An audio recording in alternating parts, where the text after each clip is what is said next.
It's senior day in Monroe, Louisiana. This is the Sun Belt Conference on ESPN+.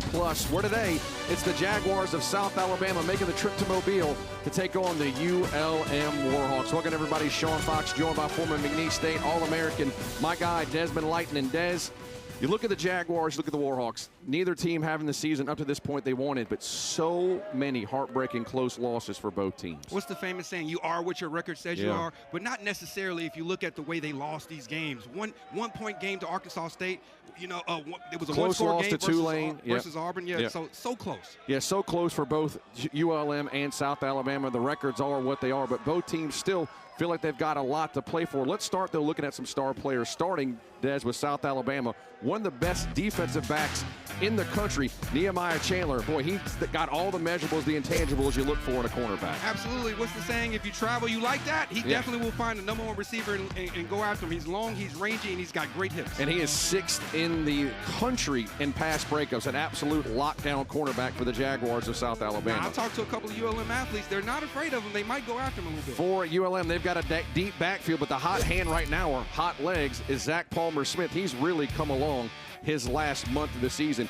100-yard games, close to 100-yard games. He's really feeling it right now. And this is not by accident. Talked to Coach B, made a couple of adjustments the way he was reading the mesh between him and his quarterback, and it completely changed the way he goes from B-gap to B-gap. Bam McReynolds, former South Alabama Jaguar, is Mr. Outside. Zach Palmer-Smith is Mr. Inside. Des, tell us what's at stake for today's matchup for both teams. Trying to make history by winning the school's first bowl game. In South Alabama, they're actually trying to recruit the same players. So they're already thinking about next year. So they get a W here, they can get some of those recruits out there. And then you got to think about the history that Coach Vincent has. He's coached at South Alabama twice. They got a lot of the same roots in the same area in the backyard. What they do for ULM to get to a bowl game, they've got to win 3 in a row starting today versus South Alabama. You mentioned those ties.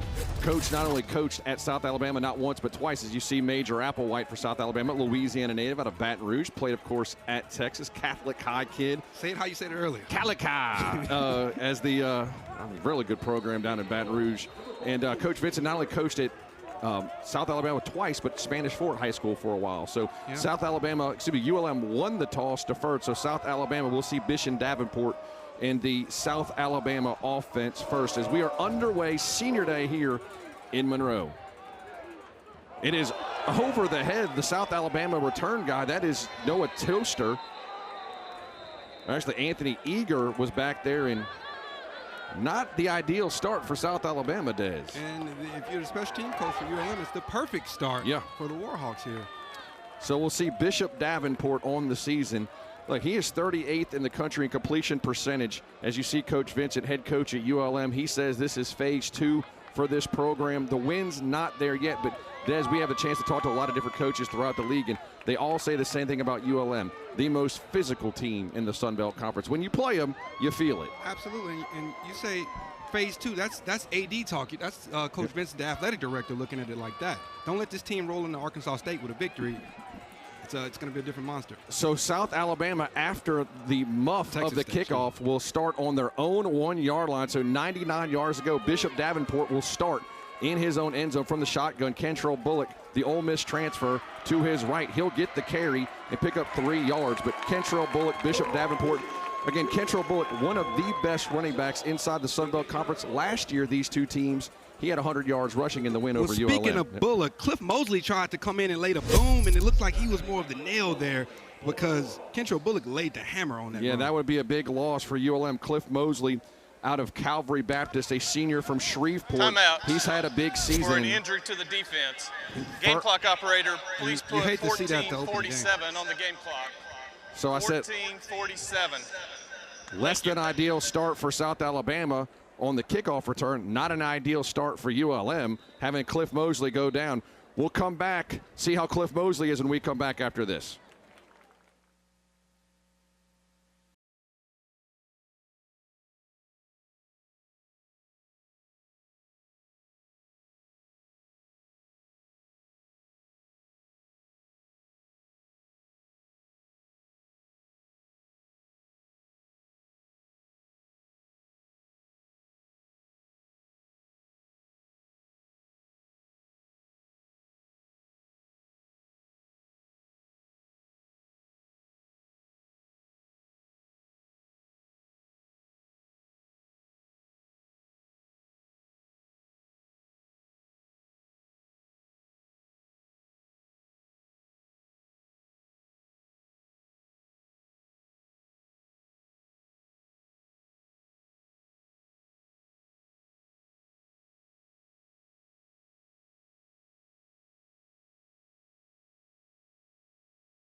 Stadium on ESPN Plus. Sean Fox, Desmond Lighton. As you see the injury, Evan Bullock with a big hit on Cliff Mosley. Usually it's the defensive player laying the wood, but this time the running back. I mean, that was like a car crash right there. You rarely see that on a defensive lineman. You hate to see that he was grabbing his shoulder right there. Hopefully it was just a finger. But that's a big loss for the ULM defense. Especially on senior day, but ULM still has South Alabama pinned inside their own 5-yard line. It is 2nd and 8 upcoming for the Jaguars offense. But again, Kentrell Bullock played from Columbia High School for our old friend Chip Bilderback. What a great program over at Columbia. Oh, by the way, they know good running backs. Walter Payton played at Columbia. Sweetness. He's pretty good. Bishop Davenport in the gun inside his own 5-yard line. Gives it off to Bullock. Once again, trying the right side of the ULM defense, and the Warhawks right around the line of scrimmage. Short gain on the carry. It was James Smith making the stop for the Warhawks, setting up 3rd and long. Good power running there. But it's going to be a big key to this game for the Warhawks is getting off the field on 3rd down. Well, if ULM can get off the field here, they'd have good field position. You'd assume 3rd and 5 for the Jaguars here inside the first minute of this ball game. Empty set now. Kentrell Bullock comes to the right of Davenport in the gun on 3rd and 5. Davenport steps up in the pocket. He's going to try to take off, and he will be short, well short of the first time as Jaden Hamlin makes the stop for the Warhawks. And ULM, great start to this ball game. Special teams enforcing a 3-and-out on the first possession. Set up there by, like you said, the special teams played with the defense doing this job. Kept them in the cup, stopped them from jumping out of the window. Great rushing lanes assignments by the defensive line. They were trying to set up a little wide stick route, it looked like, and it did not come open. Aleski Polukin from Finland into punt from his own end zone. Jake Godfrey back to receive for the Warhawks, standing around midfield. So ULM should have good field position on their first possession. Low line drive punt. Godfrey steps up on his 46, takes it on a line, goes backwards, got a wall to the 40, got a block to the 30. Godfrey cuts back across the grain and is going to go down at the 28-yard line. Takes a big hit, but Jake Godfrey with his best punt return of the season. I think there's a certain point where he said, you know what, I need to stop going backwards. But excellent return there. But how about the wall he had, Des, on the left side? And, you know, I was looking at the officials. Check this block right here. It's right on the edge of being blocked in the back. Great job of just shielding, you know. But, man, I think he wanted to keep going backwards. Yes, he did. I think he heard his special team coach in his head and say, stop right now. 1st and 10, Warhawks inside South Alabama's 30-yard line. See if they can take advantage of the good special teams return. Former South Alabama Jaguar Bam McReynolds will be in the pistol behind Aiden Armenta. One receiver to the left, one receiver to the right. Armenta gives it off to Bam, cuts it up the middle, 25, up to the 20. Bam McReynolds says, hello, Jaguars, I'm back, and into the end zone for a touchdown. Wham. One play, one score. Wham, bam, thank you, man. And I know the Warhawks are happy to see him back. I don't think South Alabama was happy to see Bam McReynolds back on that first carry of the ball game. Pretty much untouched. Great blocking by the right side of that offensive line for the Warhawks. Perfectly executed, one cut, home run hitter. Jacob Chambliss into kick for ULM. We'll talk about Jacob a little longer. This is a whole new kicking crew for the Warhawks. Snap, kick, up, and good. 7-0 Warhawks on the touchdown run by Bam McReynolds. Former South Alabama Jaguar puts his Warhawks up 7 here early.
Back inside Malone Stadium as the Warhawks have taken a 7-0 lead. Des, break it down. How did Bam find the end zone from 29? Well, you called Palmer Smith Mr. Inside. Well, that was Mr. Outside. They run outside zone, perfectly executed on that right side edge. He hugs it, play side, and as soon as the free safety committed, he puts his foot in the ground and made him pay.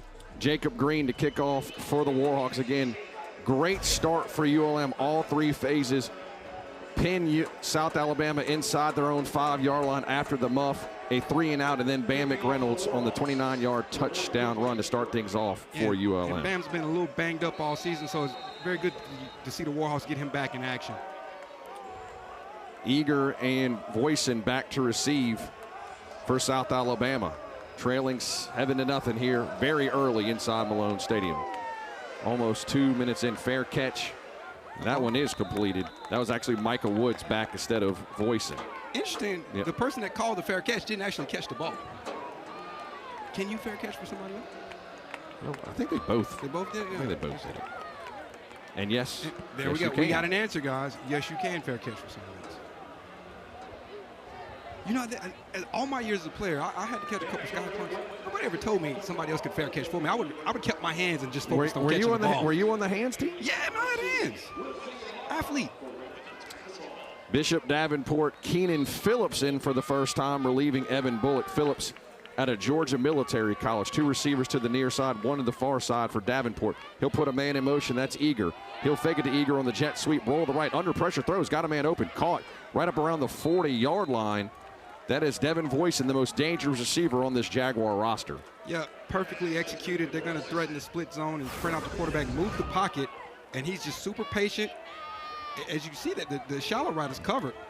Voisin, a super senior, 7-year veteran, a 7-year senior, 7th-year senior. You see the big hit on Voisin by Hamlin. And they're going to go a little tempo there. They did short carry by Phillips. Tackle from Canterbury coming in the secondary. And Jalen Foster after a gain of 3. It'll be 2nd and 7 from the 44-yard line. 2 receivers to the top, 1 to the bottom for the Jaguars, trailing early 7-0. They gave him 4. Davenport, quick throw out to the flat, screen pass dropped by Voisin. And they had to look. They're just looking at numbers there. If they get the number count they like there, they got a big body out there, and the tight end is going to block for them. Well, again, they had it set up. Ball was thrown behind Voisin. Need to put it out in front of him. So 3rd and 6 for South Alabama from their own 44-yard line. Davenport, as he will be most of the game, from the shotgun. 3rd and 6. Davenport puts Voisin in motion from right to left. Now he's a back to the left. See if they try to get him on a linebacker. Davenport, all kinds of time. Flushed out, throws, got Voisin open, caught.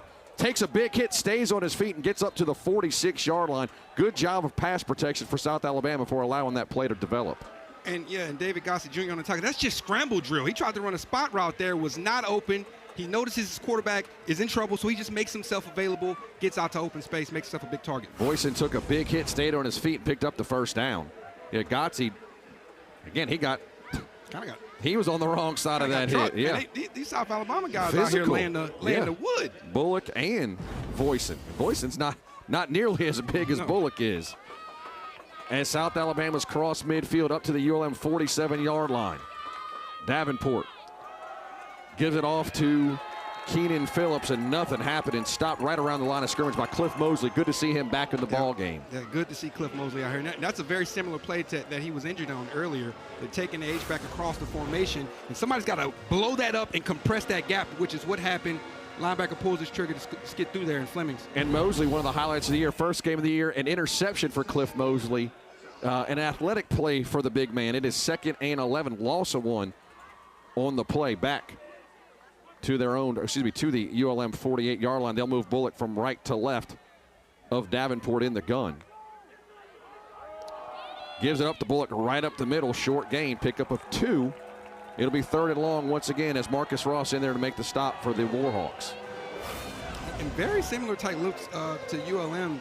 And the 2 tight end set, they're compressing that edge right there, good power running. James Smith checks back into the ball game. But it's going to force another 3rd and long here for the Jags. 3rd and 9 from the ULM 46-yard line. 2 down linemen for the ULM defense. 3 receivers to the near side, 1 to the far side.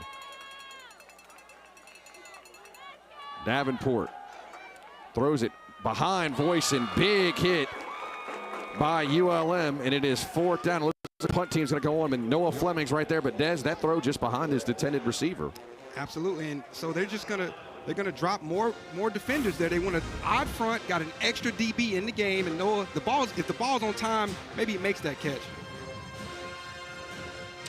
So it is 4th down for South Alabama as ULM gets another stop on 4th and 9.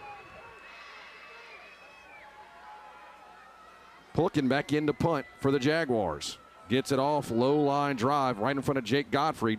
Lets it bounce, and it'll die right around the 12-yard line. And if you're Coach Fisher, you can't be much happier with what you've seen out of your defense early on here. Allowed a little bit. They bent right there, but they shut it down immediately, and they're going to have okay field position for their offense. As you see, last drive, Jake Godfrey with the good punt return. The wall set up. Really, again, Jake, good vision, but good blocking downfield.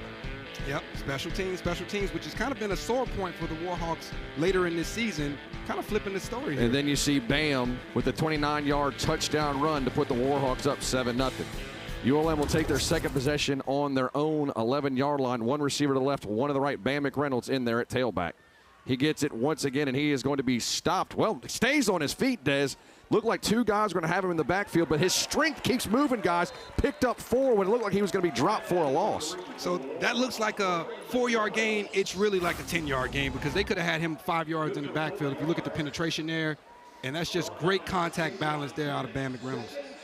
Blaine Myrick, Sun Belt Conference preseason Defensive Player of the Year, makes the stop. And Zach Palmer-Smith checks in the ball game for the first time for the Warhawks. Again, looked like nothing was happening on that right side, but Bam making something out of nothing. And it's a world of difference for the ULM offense to not be behind the sticks here. Armenta in the shotgun, puts a man in motion from right to left. Gives it off to Palmer-Smith. He cuts inside, and he is going to pull the pile about a yard short. Stays on his feet again. Tough, aggressive running for ULM. I got to quit calling him down before the play's over. First down, Warhawks. And I guarantee you, the officials have been warned, hey, just wait. He's got great balance as well. But notice how patient happening, he is. yeah. But he stays behind his pass, stays behind his blockers, and waits for something to develop there. But notice, B gap to B gap. That's his home. McReynolds is Mr. Outside. Zach Palmer, Mr. Inside, and McReynolds checks back into the ball game for the Warhawks.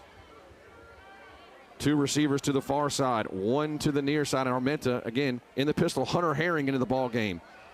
Throw out to the flat to Bam McReynolds. Nothing happened. He is dropped for a loss at the 20-yard line. And so that's basically a creative play there to get your ball into your playmaker's hand on the edge. And you know, Emmanuel Waller there was there to stop it. Transfer out of UAB, a junior out of Birmingham, Alabama.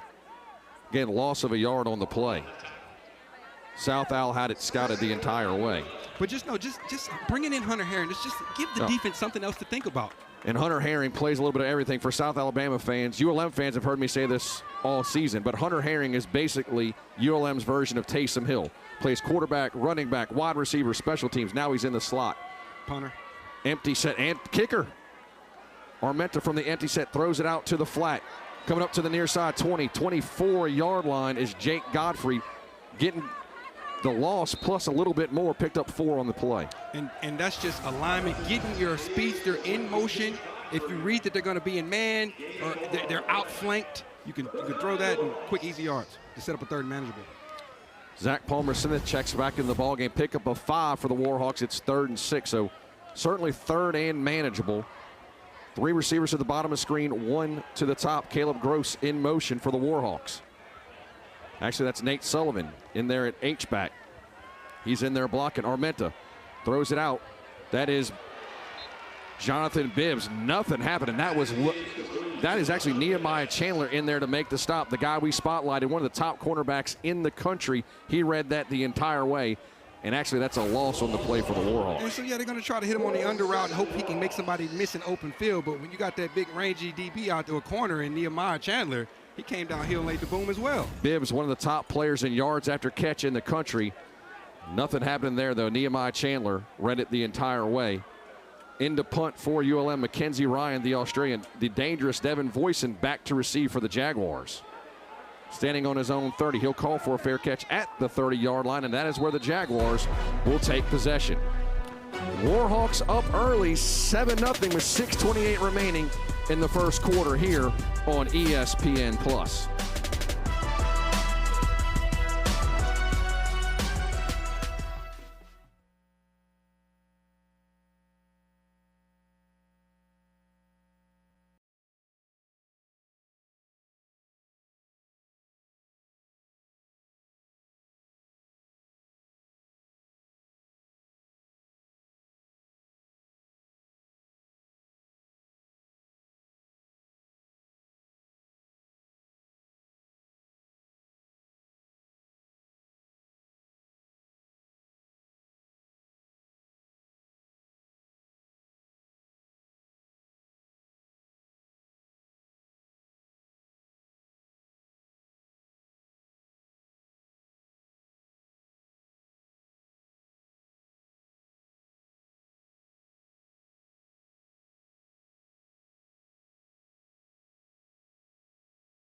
A 7-0 lead early. I believe it does the season.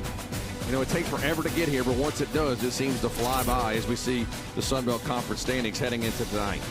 Yeah. And once again, the record doesn't show how competitive a lot of these games have been. And ULM's once fighting for bowl eligibility, they're able to get a win here and roll into Texas State. It's going to be an even better matchup. Well, in South Alabama wants to make sure, hey, if we're not going to a bowl game, we're making dang sure you're not going as well. That's negative motivation is powerful as well. Kentrell Bullock back there in the backfield for South Alabama.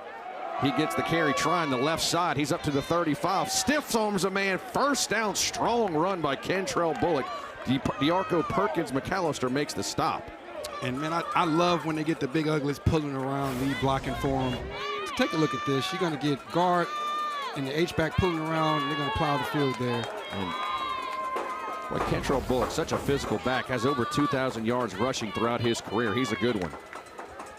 He is now 4th all-time in South Alabama history. Ball just overthrown for Anthony Eager. But, yeah, coming in this game, Bullock was just 5 yards short of LaDamian Webb for 4th all-time. Got it on that carry. Congratulations. LaDamian Webb is a heck of a running back. That's good company to be in. And they ran this play last drive to success. This time ULM didn't quite expand as much. So they had a good adjustment there by the Warhawks. It is 3rd and 1. The playbook pretty much open here as Davenport will remain in the gun. 3rd and 1 from their own 39-yard line. 2 receivers to the bottom of the screen. Davenport going to keep it himself. QB power picks up the first down. Needed 1, got 2. And that's just ball's out. I haven't heard a whistle. That's Noah Flemings. He's going to run in the end zone, but is it a touchdown? We didn't hear a whistle. We're going to let him play out. It looks like 6. They will review it. Yeah, all turnover plays, all reviewed. Ruling on the field is a fumble, returned for a touchdown. Noah Fleming runs it back for a touchdown. One of the best linebackers inside the Sun Belt Conference. Des, talk about not giving up on the play. It will be reviewed. We'll see it here. And let's see the contact here. Did they blow the whistle? Ball looks out, and who was that actually? Yeah, he stripped it. That is Noah Fleming stripped it from Davenport as he was coming down. Well, it looked like Andre Mack actually got his hand on the ball, stripped it, and then Noah Fleming came up and very opportunistic and got on his horse and got 6. And credit to Fleming, that ball never touched the ground. He completely ripped it from his belly, ran it back for a touchdown. So not only did Fleming get the strip, he gets the touchdown to give the Warhawks a 2-score lead. It looked like Davenport was down because the bodies were in front of us, but talk about not giving up on the play. The rip and the score for Fleming. That's that good old turnover circuit right there. Between the peanut Tillman punch and ripping at the ball, defenses they're keying on that every time. One person's going to secure the tackle, the next person's going for the ball. Well, Fleming's feeling himself right now. Remember going back to the last game, Noah Fleming had a strip sack of ODU. Yeah. So this time he gets a strip and a score. It's a skill. Chambliss in there to add to the lead for the Warhawks. It is up, and it is true. Our score with 5:42 remaining in the first quarter. After the 42-yard strip and score by Noah Fleming, it is the Warhawks 14, South Alabama nothing. Yeah. What an athletic play by Noah Fleming. Yeah, and shout out Andre Mack. He definitely got a hand on the ball to got that ball started moving. Well, and Des, if you look at it, South Alabama, nobody was really No, they thought the play was over. Because they thought the play was dead just like we did, but took a play until the whistle. Noah Fleming just did that. They thought they had got the first down, and it was over. And kudos to the defense for staying hungry. Noah Fleming puts the Warhawks up 14-0. Couldn't ask for a better start for Bryant Vincent and the Warhawks here on Senior Day. And it's such a tale of two teams here, because usually special teams has been the bane of ULM with injuries and whatnot. Yeah, ULM is on their 4th and 5th string kickers, if you can believe that. Jacob Chambliss, who's kicking extra points right now, was just a student 3 weeks ago, and they had an all-call on campus. An email sent out, hey, have you ever played football, you ever kicked? And Jacob answered the bell. Same thing with Jacob Green, who's the kickoff guy. Both of them kicked in high school here locally. Jacob Green kicked at Sterlington, and Jacob Chambliss kicked at OCS, 2 very successful high school football programs, and now they're the starting kickers for the Warhawks. Fair catch, and now you see a deep punt by Mackenzie Ryan to set up to flip the field. You had the opening kickoff that pinned them back deep. Are you surprised Woods didn't take that one out? I mean, you just don't see a lot of returns anymore. Because that's a pre-called deal between the special teams coach. They don't want to do any harm at that point. Right now, special teams have done harm to South Alabama. Well, it started first kickoff. It was muffed, and they were pinned inside their 1-yard line. But I guess if you call a fair catch, you get it at the 30. So it makes sense. 14-0 Warhawks. Actually, I thought they're going to move it back to the 25.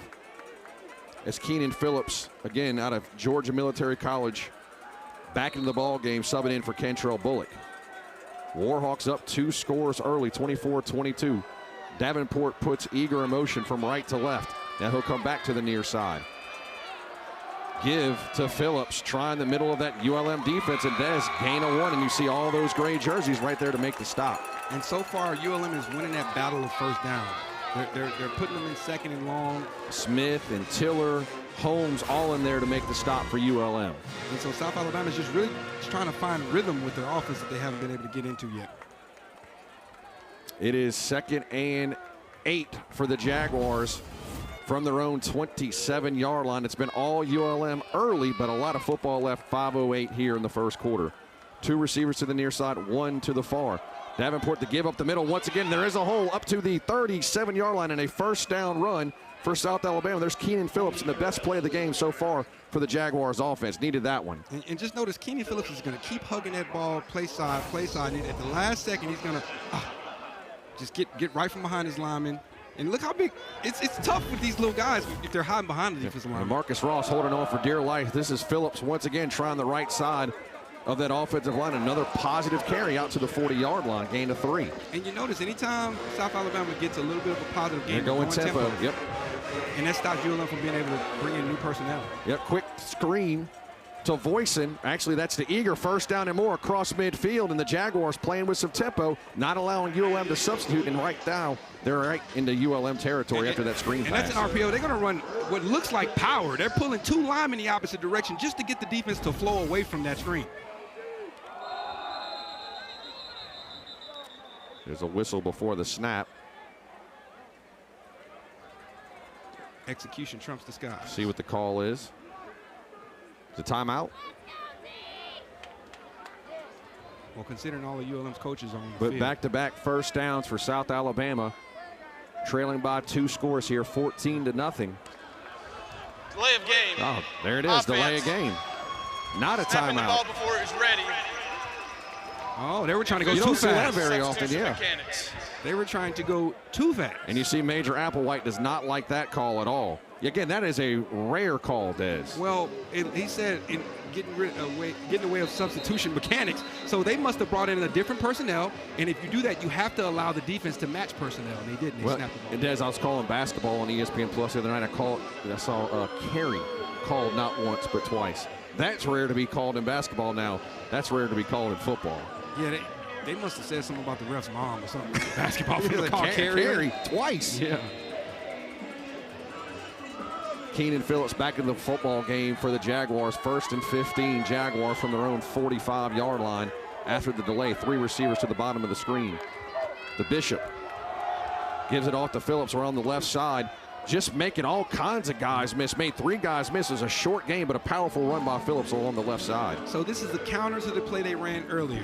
They pulled guard and tackle. Pick up a 3. And they have a fake screen at the bottom that the quarterback actually can turn around and throw, but it just confuses the defense. Kentrell Bullock back into the ball game for the Jaguars as we approach 3:30 left in the first quarter. All kinds of movement by the Jaguars. Davenport in the gun. Haven't seen him use his legs yet. Showing pressure. Throw out to the flat to Bullock. Hemmed up. ULM read that the entire way. Tackled by Cavante Wells, and a late flag comes in. And it's going to be in that area of... Well, that was right where the tackle was made. And it will be a shame for ULM if it's on them because that was a perfectly But executed. yeah, you set him up on 3rd and long. And again, penalties have been killer for the Warhawks during this losing streak. Penalties and turnovers. Oh, looks like it's going to be on. Well, that's Perkins. McAllister seems to think so. You know, we ear hustle a little bit on the field. We'll get close enough to the official where we can hear him. After the play, personal foul, unnecessary roughness, number 82 of the offense. 15-yard penalty. It'll be 3rd down. That's a killer because the down counts too. And that's a sophomore out of Mobile, a hometown kid, Trent Thomas, on that personal foul. And penalties right now hurting this South Alabama drive. It is 3rd and Shreveport for South Alabama. Hey, for everybody that don't know, Shreveport's about 2 hours away from here. It's a long way. Got to get to ULM's 40-yard line for a first down, 3rd and 23. Davenport throws it out to the flat to the left. Nothing happening. Again, ULM all over South Al on Bullock, tackled by Davin Anderson. And once again, the ULM defense rises up and gets a stop. But penalties hurt the Jaguars on that drive. Yeah, but the defense for the Warhawks have been very stout today so far. And when you put yourself in 3rd and Shreveport, as you say, not a lot of play calls in the playbook for that. So you kind of forced to try to throw a screen and hope you make a play. Godfrey standing on his 25-yard line. South Alabama had a good drive going across the 50, but then penalties push them back, and they now face a 4th and 28. Punt gets off. It bounces out of bounds around the 25, 24-yard line. So ULM defense, so far so good. Shutting out South Alabama through 2.5, well, with 2.5 minutes, 2 minutes, 16 seconds left in the first quarter. And so that punt might not show up as yards, but the way they kept it away from Godfrey and just basically took him out of the play with just directional, that was a good punt for us. And then you see the surprise by ULM on Noah Fleming's strip and score. Even the sidelines were surprised by that. Good shot of Cy Stovall on that touchdown for Fleming. Zach Palmer-Smith checks back in the game. He's in the pistol for the Warhawks. Armenta from the 24-yard line. Play action. Got a guy in the post. Missed him. He rolls out to the right. Flag on the play, and that's usually Dez in the spot of holding, but he had a guy wide open on a post route, just missed him. Yeah, and that was because of the pressure. It brought just enough pressure for him to bring his eyes downfield, but you want your quarterback to hang in the pocket and make that happen. Holding, offense number 64, 10-yard penalty, still first down. Usually when you see that flag by the white hat, Yeah.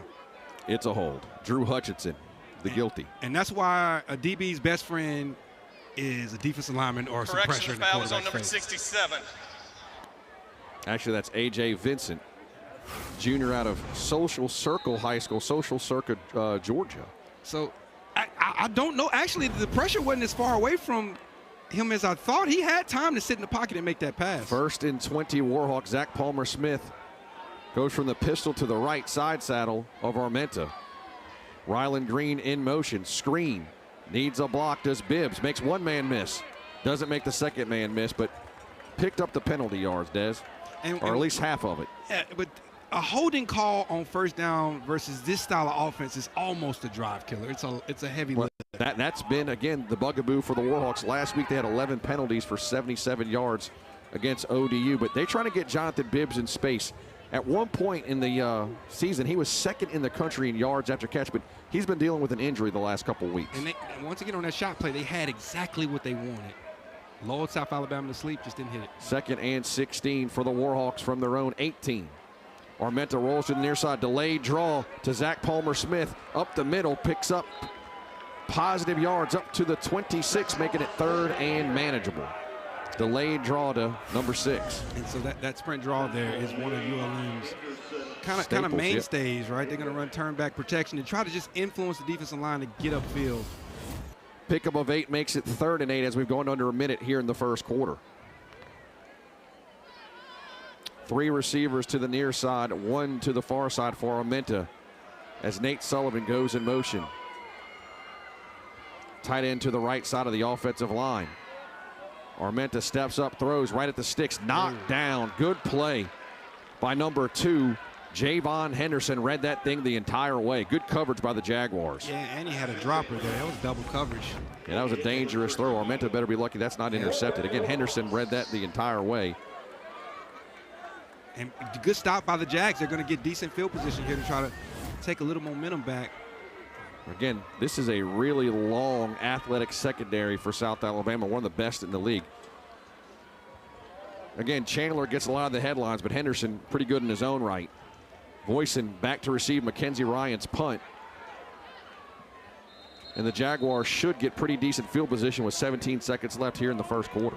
And we got a little insight there on how they call those punts when they go out of bounds. It's actually 2. That one official is looking at the referee, and he kind of guides him in on where that ball went out of bounds. I can never tell. Yeah, me neither. But it's a 2-person job. The guy, the linesman that's running up the field, he's not just, waiting for the crowd to start booing to stop. I thought that's how it was. Yeah, usually you just run until they start booing, and then you stop, and that's how you spot it. Yeah, that's what I thought. 1st and 10 Jaguars from their own 36-yard line. 17 seconds left here in the first quarter. As you see, total yards 74 for South Alabama, 54 for the Warhawks. But one of the scores for the Warhawks, Noah Fleming's 29-yard strip and score of Davenport as Bullocks check back into the ball game for the Jaguars. Man in motion for South Alabama coming back to the near side. The give is to Bullock right up the middle. He'll pick up 3. And just to highlight that, how big that play was for Noah Fleming, they had gotten the first down there, it looked like. Oh, right? he did, yeah. And we're crossing midfield. Jerome Simmons makes the stop on what is the last play of the first quarter. So ULM's defense, the story of the first quarter so far, holding South Alabama in the end zone, plus Des, a score by Noah Flemings. Yeah, and once again, that score just sapped any type of momentum. It's going to be a tough one when we get back to see if they can snatch some momentum back from Warhawks. Good start on senior day for ULM as you see Bam McReynolds, the former Jaguar, get the Warhawks on the scoreboard first to give ULM a 7-0 lead. Defensive score by Noah Flemings makes it 14-0, and that's where we stand as we end the first quarter. This is Sun Belt Conference football on ESPN+.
Stadium, Sean Fox, Desmond Lighton, where it's Warhawks 14, South Alabama after 1, but Jaguars on the move, 2nd and 9 from their own 37-yard line as Davenport puts voice and emotion on the pop pass coming to the far side.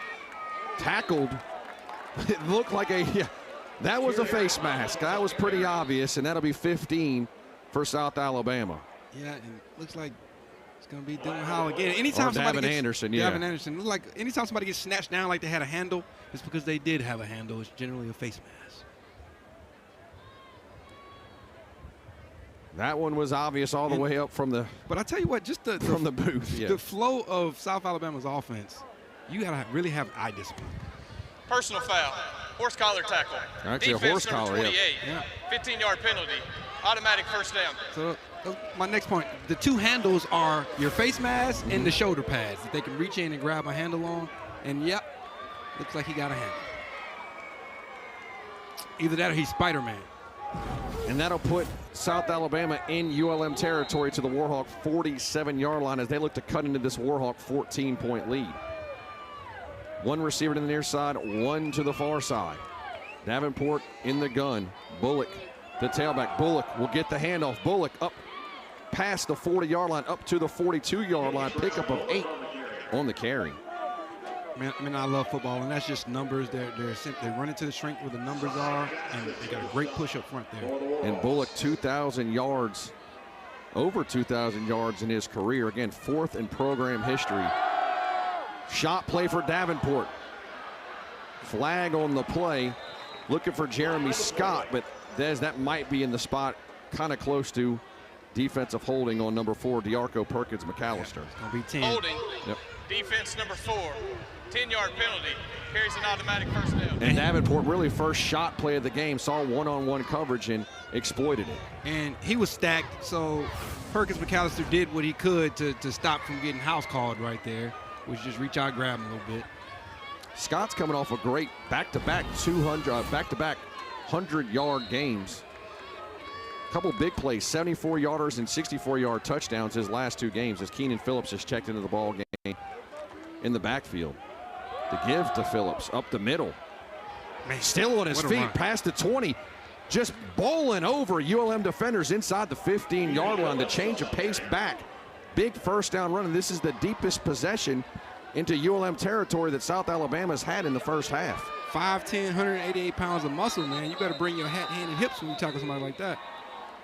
And ULM calls a timeout to slow up this South Alabama offense. And Des, for the first time tonight, South Alabama's got something going offensively. 30 seconds in length.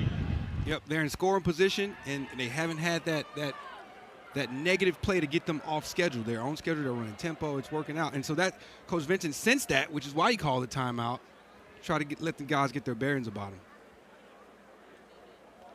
But this is a crucial drive here, though, for the Jags to make this potentially a one-score game. Well, plenty of time. And, again, Bishop Davenport, dual-threat quarterback. They've been known to score some points this season. Good running back in Kentrell Bullock. Got a couple big play guys in Voisin, Scott, and Eager. So South Alabama, a lot of football left. Just 14-0, 13:55 remaining here in the first half. And you said it. When you get into this area, you got to know that you might be set up to run a little 11-on-11 football when you make the quarterback a runner. But unfortunately, the red zone is where both of these teams have struggled this season. South Alabama 132nd in the country inside the 20-yard line. So if they're going to win, that's got to change here today. How many teams are 136. there you go. Fake the jet sweep. Thrown out to the tight end inside the 10, out of bounds. He's saying they're 136. Breck Long. They're 137 out of 136? 132. Short gain to Long. The redshirt junior out of Copen, Oklahoma. Only his 2nd catch on the season. 2nd down for the Jaguars. Davenport with Phillips. The give to Phillips up the middle. That time ULM was up to the test. Short gain before 4 gray jerseys make the stop.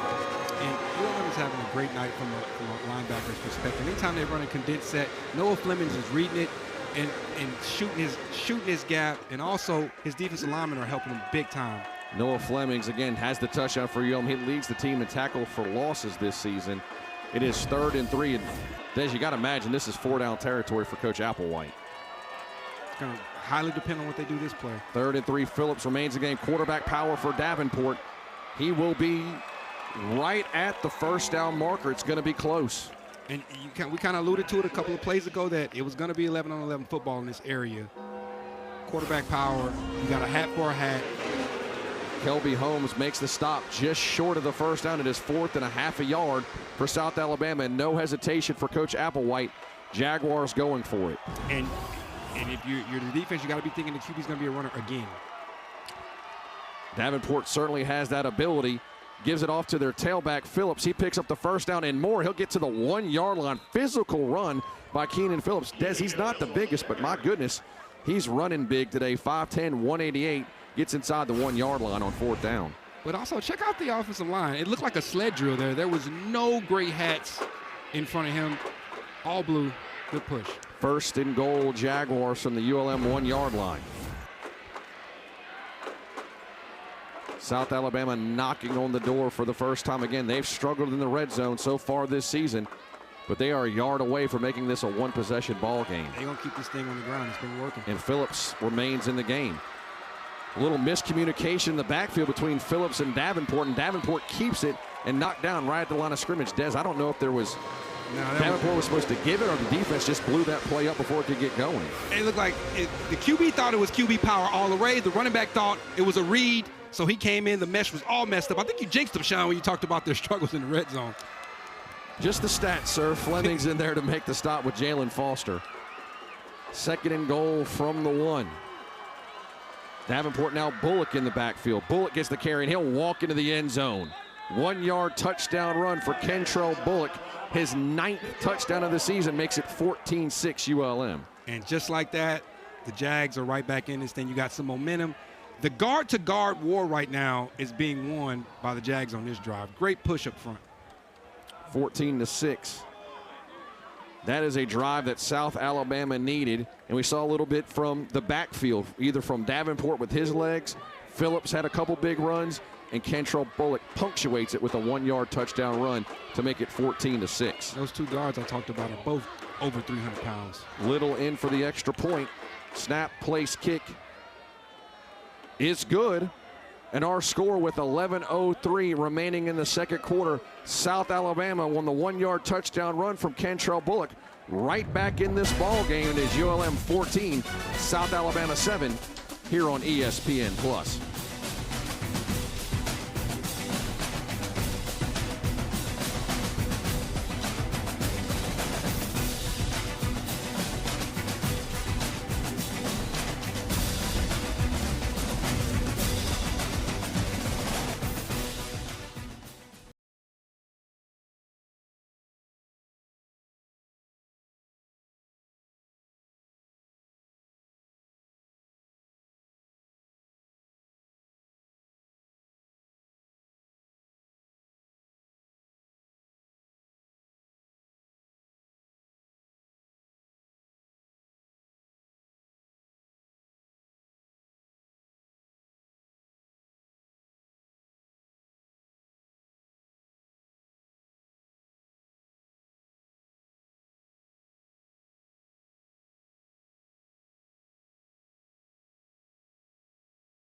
By ULM, Kentrell Bullock punctuates a 9-play, 64-yard drive with a 1-yard score, his 9th touchdown of the season to make it 14-7 ULM. And that drive was done by the big uglies, most of up front. They told them that we're going to put the game on your back, and they made it happen.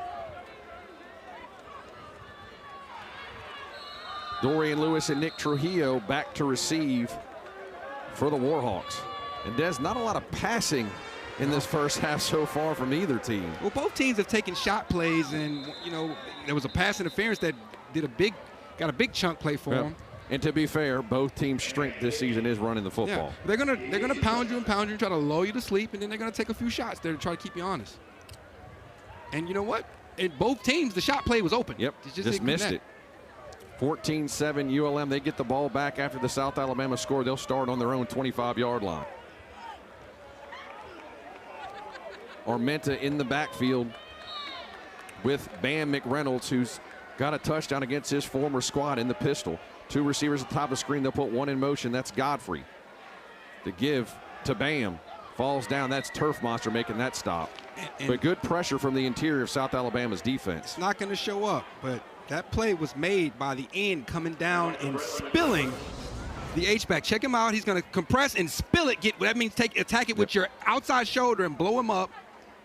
While nobody touched him, you mentioned it was the pressure up front that made that stop. 2nd and 11, loss of 1 on the play. Zach Palmer-Smith back into the game for the Warhawks. He's in at the pistol. He'll get the carry. Cuts back and cuts into a bunch of blue jerseys. 3-4 South Alabama Jaguars flying around the football. And Des, it's amazing what momentum could do. South Alabama gets the score, and now the defense kind of playing with their hair on fire. Peaks and valleys. You got to love the game of football right now. Nathan Jennings in there to finish off the stop for South Alabama. Now it's 3rd and long, and this is the position Coach Vincent didn't want his offense in. 3rd and 11. Dorian Lewis checks in the backfield. And can South Alabama get off the field and create a 3 and out, which will create great field position for them? Again, ULM last week, or 2 weeks ago, in their loss was 0 of 13 on 3rd down. Aiden Armenta takes a shot down the far side. It is incomplete.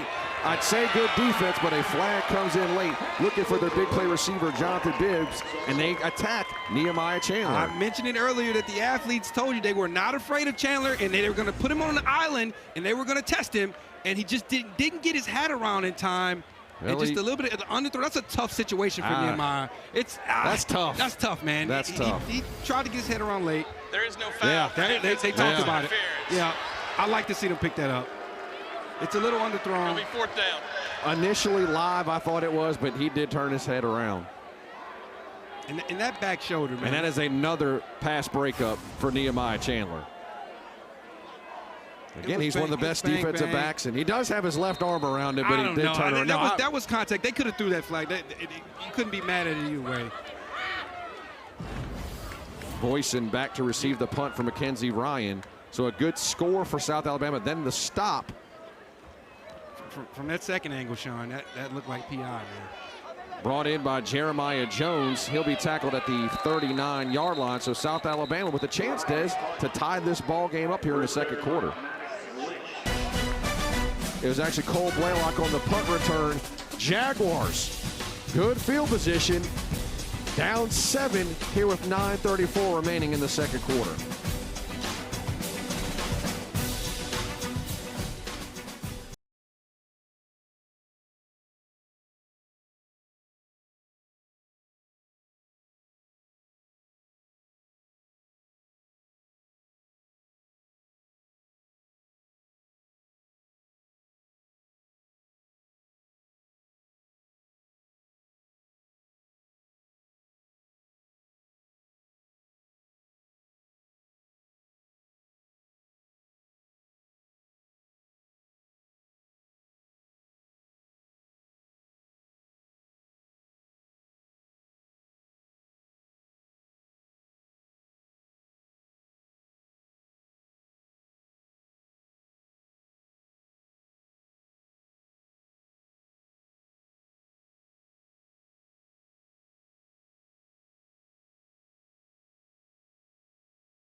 Back inside Malone Stadium, our score 14-7. Des, you see initially pass interference. They picked it up. I think we disagree on the call. Yeah, I think it was enough contact, and he definitely didn't get his head around. He's beat, he's stacked, and usually with that amount of contact, you see him stick with that call.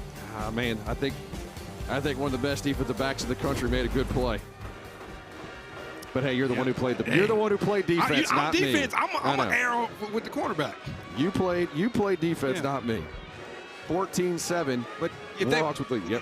if the ball is placed where it should be, he was stacked. Yep. The ball was underthrown. Neither team getting anything done through the air here in the first half. 14-7 Warhawks, with South Alabama a chance to tie. Quick screen out to Voice and can't hold on to it. Just put too much muster on what should have been a simple pitch and catch. He's really trying to find his rhythm there with that screenplay. They've tried it a few times and it hasn't worked out. Again, neither quarterback playing extremely well. Voice is now 6 of 10. And if you're the tight end out there that's blocking, you're like, man, I've been out here blocking for nothing. I'm running exercise routes out here. 2nd and 10 from their own 39-yard line are the Jaguars. They'll put Voice in motion to the top of the screen. Bullock the back, and we've got whistles. And it looked like Boyson was going to be running a wheel route there, and they had the look that they wanted. False start. Offense, number 70. 5-yard penalty. Still 2nd down. And Dez, again, passing yards so far in this game. Game clock operator, please set the game clock to 9:31. 9:31. 38 for South Alabama, just 7 for ULM. And Thank you. South Alabama 1 of 6 on 3rd downs. ULM 0 of 3. Again, that is where they have struggled the last couple of weeks. Yeah, all season, man. These teams are like a mirror of each other. 2nd and 15 Jaguars. The give to Bullock, bounces outside. He's up to the 40, up to the 45, almost to midfield. Good run by Kentrell Bullock. Picked up 14 on the carry in a late flag. But that was kind of where he made his cut. Is that going to come back? That looks like after the play type flag. And Jalen Foster saved a touchdown from his star position. That's hold on Mosley. Offense number 19. 10-yard penalty. Still 2nd down. And that hold on Rod Gibbs takes away a 14-yard run by the Jaguars. And yeah, you're going to see that's why the hole was big enough.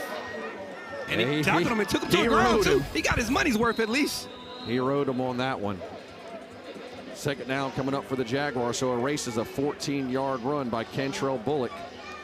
2nd and 18, South Alabama. Both teams shooting themselves in the foot with penalties. 2 receivers to the near side, 2 to the far side for Bullock. He'll put a man in motion. The give to Bullock right up the middle. He'll get up to the 35-yard line, gain of 4. Tackled by Holmes. And just to show that that's an uncomfortable situation for South Alabama to come out and 4 wide. That's not their home. That's not their bread and butter.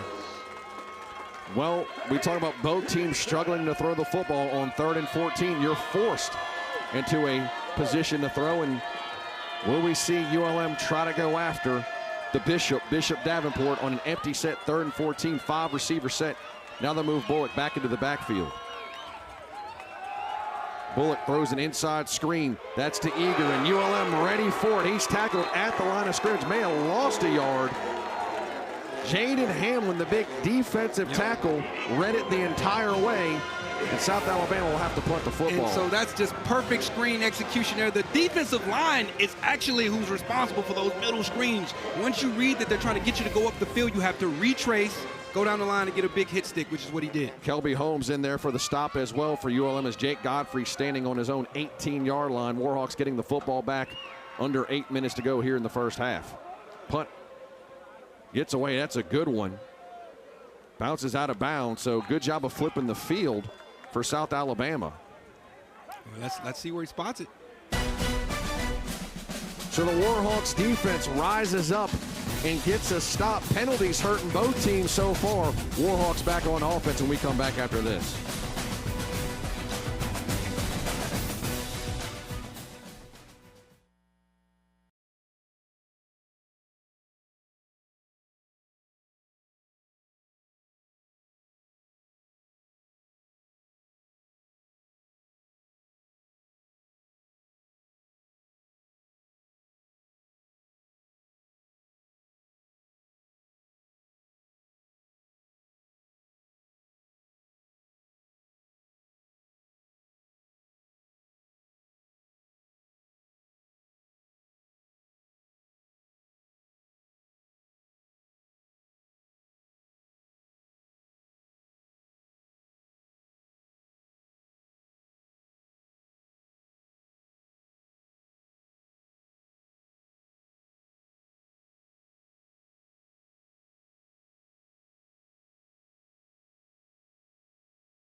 The All-American Desmond Lighton, as we see Coach Vincent, his squad up 14-7, and he's quite familiar, Des, with the Mobile area. Yeah, I had 2 different stints at South Alabama, and also UAB actually took South Alabama to a bowl game, looking to do the same thing here with the Warhawks. And what's not on that list, coached high school in the Mobile area for a while, Spanish Fort High School. So you talk about the recruiting battles, ULM recruits Mobile very heavily. Well. There is a lot of Mobile ties on this ULM staff. Yeah, he knows all those high school coaches, deep relationships there. They have 25 recruits here, and better believe a lot of them from that area. So that's why this game means something as well. Both of these teams recruiting a lot of the same players.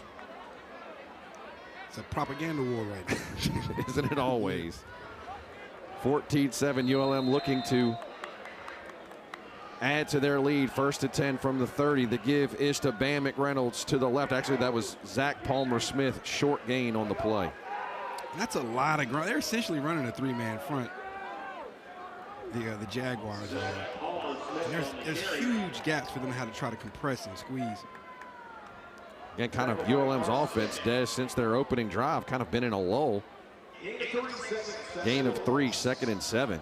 And again, nothing happening in the passing game. So for ULM, just Hayden Armenta 4 of 6, but just 7 yards. Better believe a shot is coming eventually.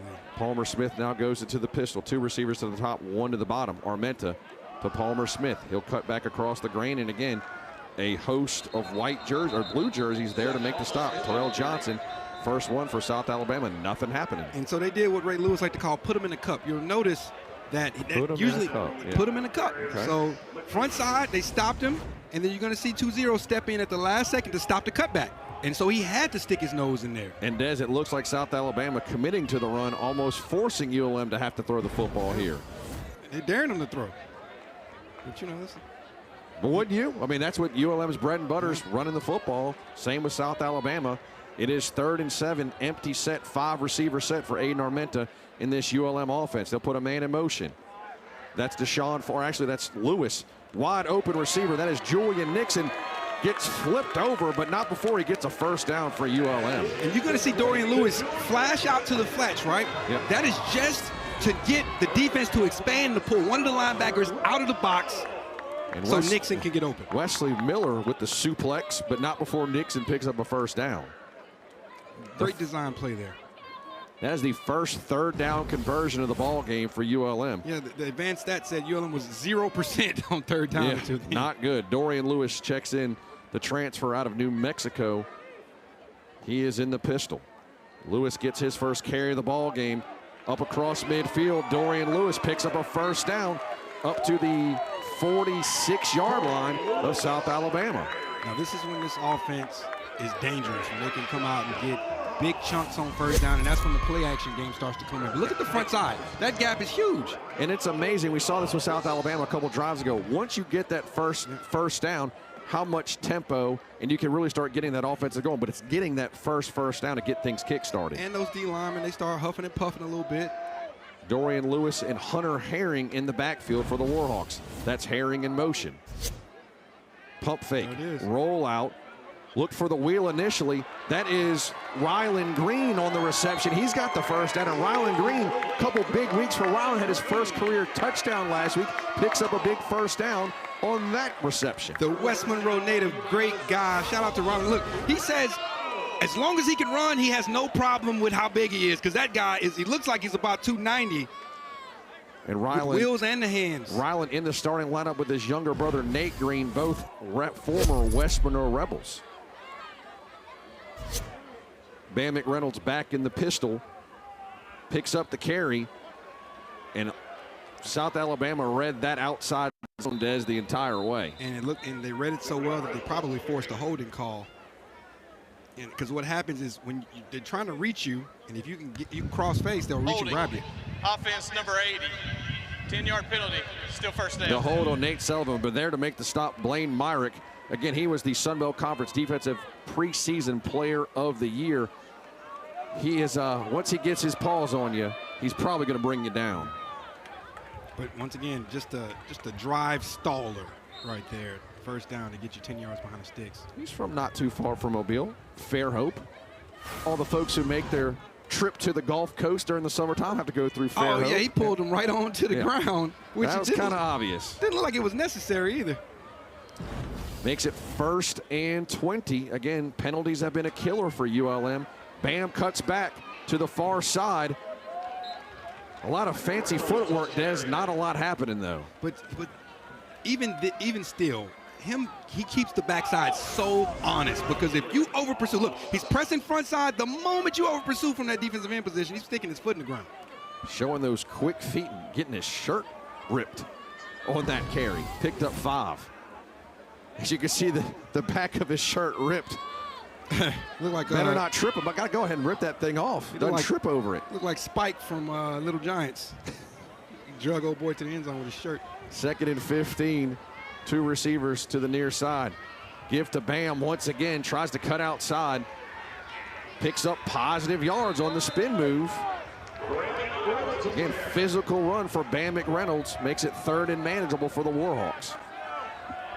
Yeah, but if you notice, South Alabama's coaching staff is ecstatic with that play. Yeah. Check out this end, setting the edge, or safety, I should say, setting the edge, forcing him to bounce it out wide, giving his troops time to rally to the football. Still makes it 3rd and behind the sticks for the Warhawks as Zach Palmer-Smith checks back into the ball game. And just textbook how he kept that outside arm free. Yeah, a whole lot of running for not much. It's 3rd and 12. So, again, good job by the Jaguars defense making ULM face this 3rd and long from the Jaguar 34-yard line. Armenta, quick screen out to the far side. Outside the numbers is J.P. Coulter, his first reception. And with the kicking situation, Des, you got to imagine this is 4-down territory for ULM. Yeah, they're not really comfortable outside of the 30 kicking field goals. But from that set right there, if you watch film, they had to have known that the screen was coming. And it looked like they studied it, because he shot, the safety pulled the trigger the moment the ball was snapped. Pickup of 5 for ULM makes it 4th and 7. And again, ULM had their top 2 kickers injured this season. So they had a all call, and they've got a couple of walk-on kickers who weren't even on this team a month ago. That is the kicking situation for ULM right now. So anytime they're on kind of in this area of the field, it's usually a 4th and go. It was like an Invincible situation, the Disney movie. They say, hey. Louisiana-Monroe, that is their 2nd of the half. And Coach Vincent will have 30 seconds to decide what he's going to do. Please set the clock to 2:01. 2-0-1. But I think this decision's pretty easy, Des. I believe he's going to keep the offense out there. I don't think he's deciding between going for it or not. He's deciding what personnel he wants, what play he wants, and they've got the coaches have a play sheet, and they have a whole area for 4th down conversions in the red zone situationally. He's looking at that list right now. And you got to imagine that play was called knowing they were going to go for it on 4th down. Just get a couple positive yards to make it a little easier on 4th down. Yeah, just to put it in that window. And so earlier they converted in a situation like this, not on 4th down, but they ran a throwback. They got all of the flow going, and they ran Ryland on the under route away from it. So look for them to get their tight ends involved here in the passing game, I should say, because they rely on them so much for blocking that they lull you to sleep, and the next thing you know, Julian Nixon's sitting it down on the spot right in the middle of the field. 4th and 7, big play for both teams. Jaguars looking to get the ball back before halftime. ULM looking to keep possession. Hunter Herring in at quarterback. Actually, a Hunter Herring down in the slot. Empty set for Aiden Armenta in this ULM offense. They'll put Jake Godfrey in motion to the far side. Armenta back to pass. Under pressure. Going to have to take off, and he will be stopped well short of the 1st down. Good job by the Jaguar defense. Tyrell Johnson to make the stop for the Jaguars on 4th down. And that was an excellent job from him retracing, because that was going to be a 1st down for the Warhawks without Tyrell. South Alabama gets the football back when we come back after this.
Back inside Malone Stadium, you see the student section liking what they're seeing so far from the ULM defense, holding South Alabama to just 7 points. And you see, if you follow college football, you know all about Major Applewhite. There's one heck of a player, Baton Rouge native, Catholic High, of course, from the Nick Saban coaching tree. Oh, yeah, he went over there with Lord Saban for a couple years. And I thought he did a heck of a job when he was the head coach at Houston. 14-7, ULM looking to hold this lead, but Bishop Davenport trying to get South Alabama back in this game before halftime. He'll roll out, and it is knocked out of the hands of Devin Voice, and that was dangerous as 3 ULM Warhawks were there after the tip by Voice had just put a little too much on it.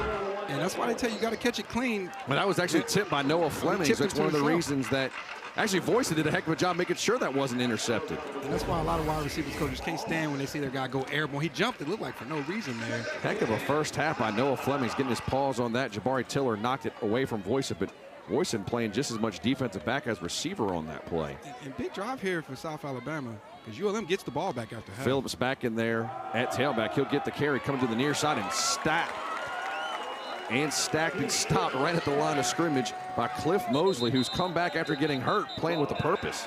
Cliff Mosley having himself a well of a game.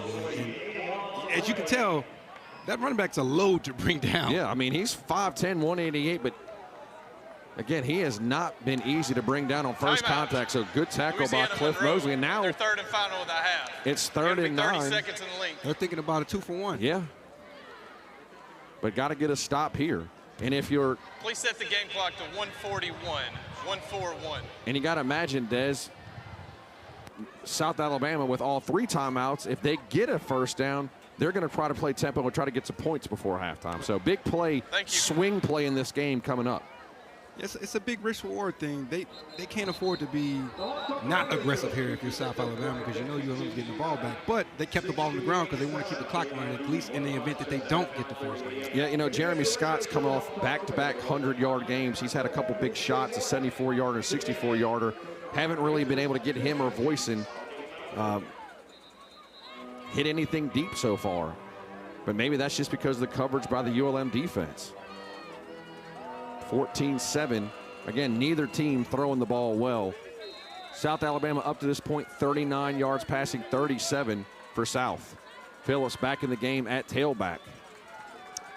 Tell the D-line, hold your water. They tried to go a freeze call, almost got him to jump. 3rd and 9 from their own 29. Davenport throws the crosser to Jeremy Scott. ULM tackles him for a loss. Jabari Tiller, and ULM will get the ball back with under a minute before halftime. And that's an interesting route. They were thinking they were going to get a different coverage because the 2 front side routes, they were just trying to run off the defense so they can throw the under route underneath in space. Notice he's blocking already.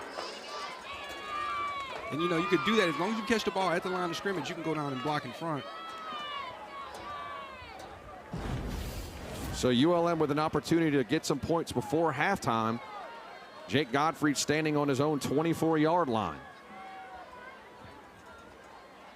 Punt is off. It is a good one. Godfrey will come up and call for a fair catch at the 29. So we'll see how aggressive Coach Vincent's going to be with 52 seconds left and getting the ball back before halftime, right after halftime. Especially with an offense that's not really designed for, you know, quick splash plays. I think it's all going to be determined on that first play. If you pick up a first down or a big gain, you're probably going to go with tempo. If not, Coach Vincent might take this to the half, especially with no timeouts. But you know what? The defense is going to have to respect the deep ball, so he's not opposed to running the ball as well. And ULM has some timeouts to work with. It is a 4-receiver set, 2 to the top, 2 to the bottom. McReynolds in the pistol. They'll put a man in motion from right to left. That's tight end Nate Sullivan. The give is to McReynolds. He's trying to come up to the near side. He'll cut back inside the 30 up to the 31-yard line, gain of 4. We'll see how much of a hurry ULM is in. Actually, ULM doesn't have any timeouts to work with, which completely changed the math here. That's going to be looking like they're going to take it to half. Well, no, Armenta's back in the gun. Takes the snap, play action pass. Armenta shot play, looking for Trujillo, and it is almost intercepted. Dangerous pass into double coverage. almost intercepted by Ty Goodwill. Holding. Offense number 80. They're taking it to half. 10-yard penalty. Still second down. There was a lot went wrong on that play. That was the best case scenario in that play was that the pick was dropped. They tried to run a post corner. And there's two guys right there in Ty Goodwill. Yep. If it wasn't for Trujillo putting his hands on the football, that probably would have been intercepted. They were trying to, create some collisions. That they had Jake Godfrey running an over route, and they had a post coming there, but it was just underthrown. The coverage was there. It should have been thrown. So on the hold, ULM back to their own 20-yard line.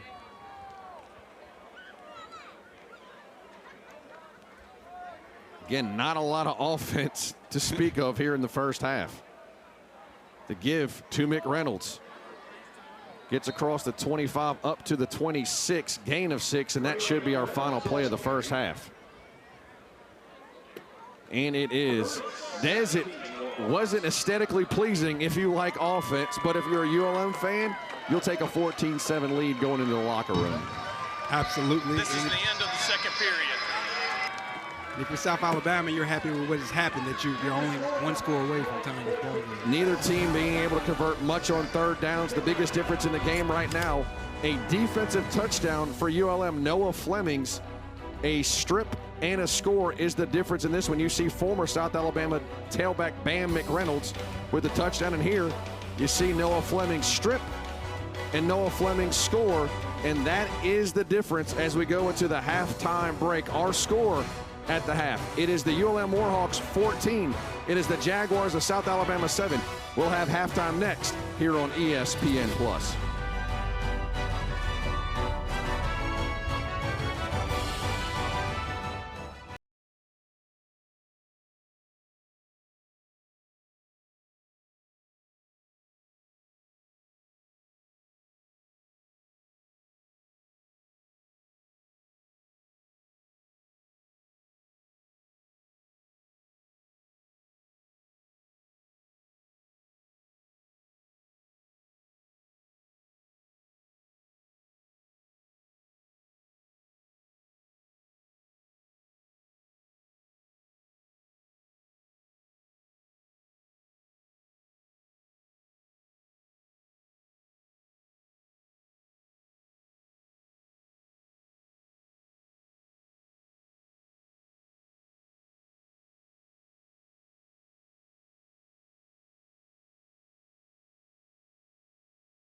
back inside Malone Stadium. It is senior day here at ULM. We see the Warhawks with a 14-7 lead at the half over South Alabama. Welcome back. Sean Fox joined by Desmond Lighton. And Des, it is the holiday season, which means a lot of the Christmas movies are on. If you're watching offense in the first half, one of my favorite movies is Home Alone.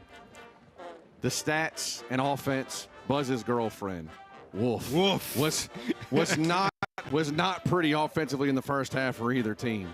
Sean, you've been setting that up. I was ready for it. Okay, if you love guard tackle pulls and power football, you appreciate it. But, man, this team has less than 230 yards of combined offenses when you combine both offenses together. We talked about neither team being able to pass the football today. Both teams just 37 yards passing. The MO for both teams running the football, 86 for South Alabama.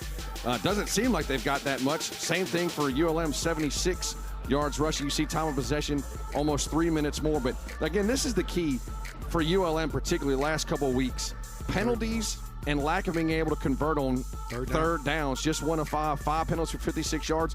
Both teams right now struggling in both categories, third downs and penalties. Anytime you get a drive started, it seems like a penalty is holding you back. And it's not just that they having the penalties, it's when they happen. The penalty that they had, it was a shot play, and he had a wide open post route if he's able to hit it, right? And I stand corrected, they have 236 yards combined. That's still not a lot. No, and ULM is 78% passing on 9 attempts. But I will say, two guys defensively who we said were very, very good coming into the game. Nehemiah Chandler for South Alabama, a big pass breakup on a deep pass downfield. He certainly lived up to the hype. And Noah Fleming's really from the start of the season till now, last couple weeks making big plays against ODU. He had a strip sack. And then we all thought the play was over.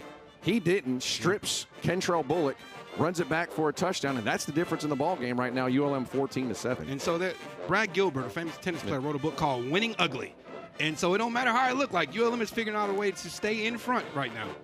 You don't care about style points, you care about wins. And right now, ULM is up 14-7 at the half. We'll have more of halftime here from Malone Stadium on ESPN Plus when we come back after this.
Back inside Malone Stadium on a gorgeous weather day here in Monroe, Louisiana, sees the Warhawks up 14-7 over the Jaguars of South Alabama. Sean Fox, Desmond Lighton.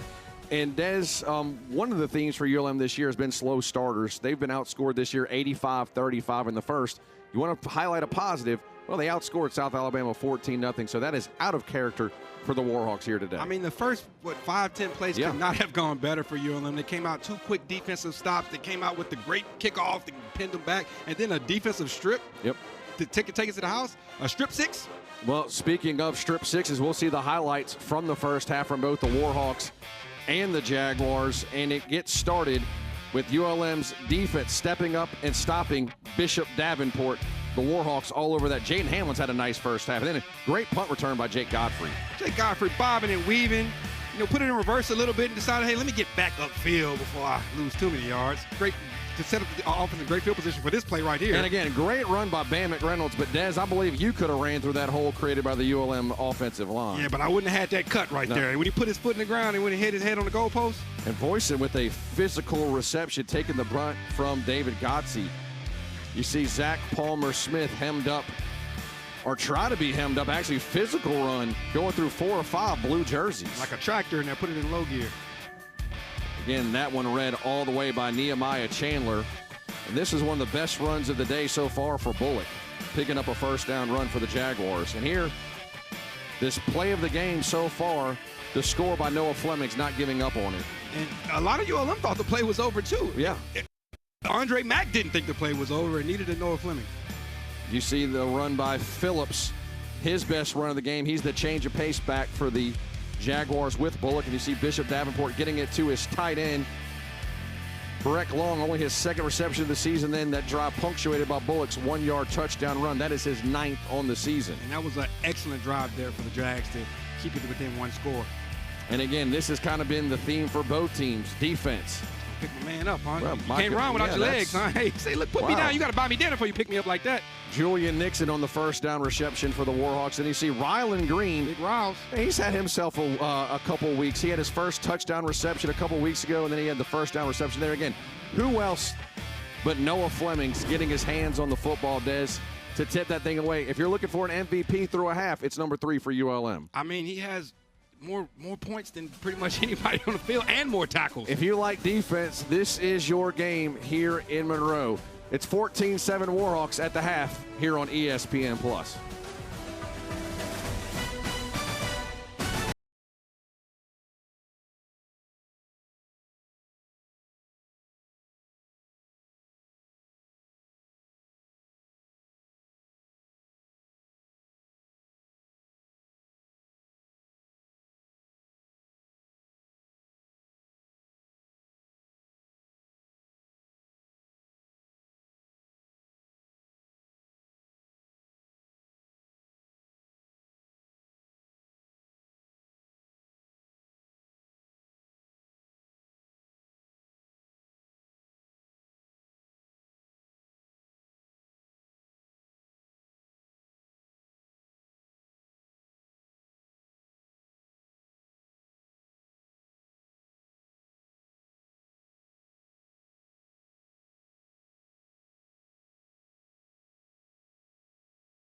Senior day inside Malone Stadium, 14-7 Warhawks. And Des, you experienced senior day. What are the emotions like your final home game of the season?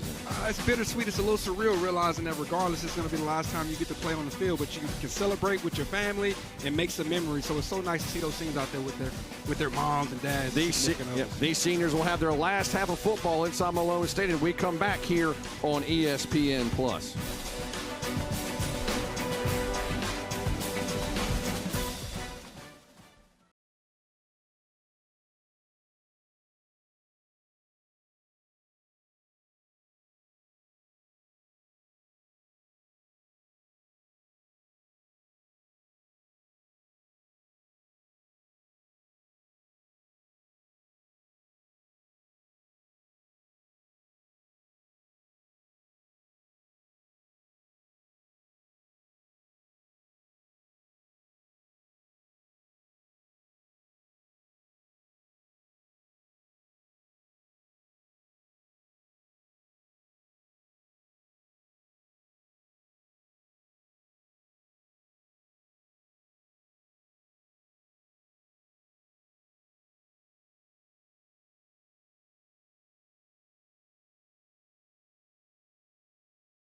Back in Malone Stadium as we get ready for the second half kickoff. Warhawks to receive. And Des, a lot at stake for ULM, needing to win 3 in a row starting today to become bowl eligible. You eat an elephant one bite at a time. One bite at a time. You're trying to take a bite tonight and go into Texas State 1-0.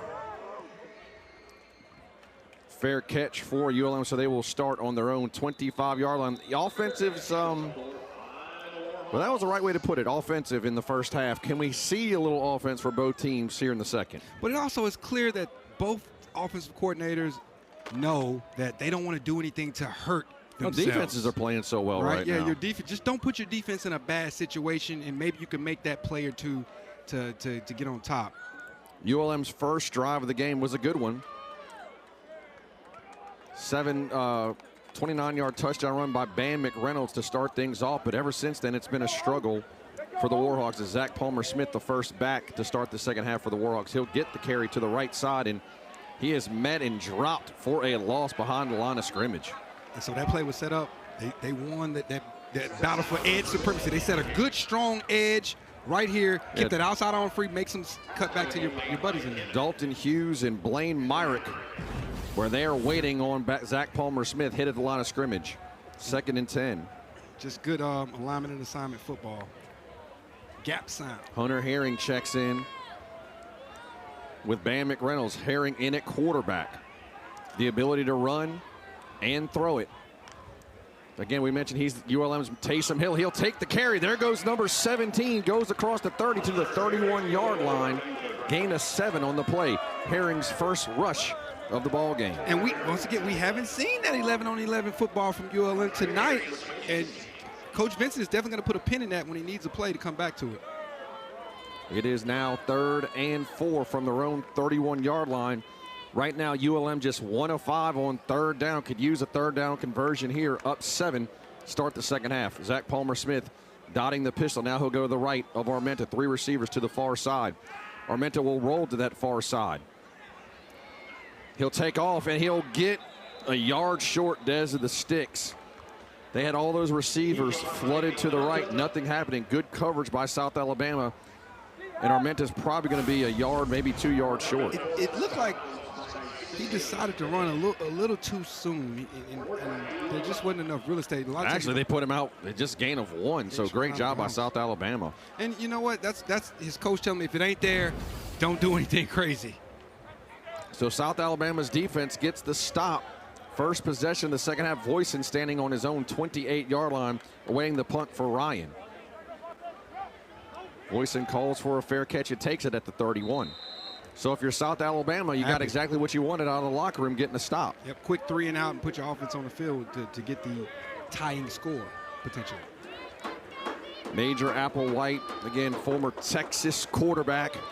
A lot of success under Mack Brown. It really brought Houston. I thought he did a fine job at Houston. Obviously, look, here's the thing about South Alabama. They got hit hard in the transfer portal right before the season. They lost their starting quarterback, Gio Lopez, in April, and that's tough to recover from. Yeah, those coaches are happy that they closed that spring quarter. Davenport in the gun, 2 receivers to the near side. They'll put a receiver in motion. The give is to Bullock, and he is strung out and lost on the play as the Warhawks read that one the entire way.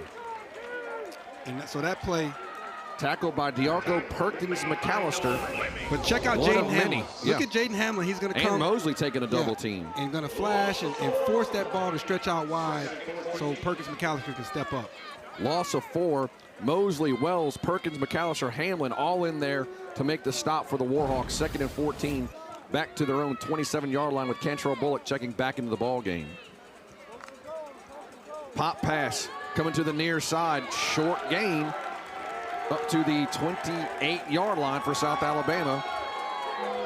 And so Cavante Wells on the stop. Anytime ULM is getting them in long situations, they're going to that 3-down lineman front, getting an extra defensive back end. And a pop pass to Michael Woods, the 5th-year senior out of Birmingham, transferred from Buffalo. 3rd and 13 from their own 27. And if you're a D lineman, you're an edge rusher, this is where you love to live.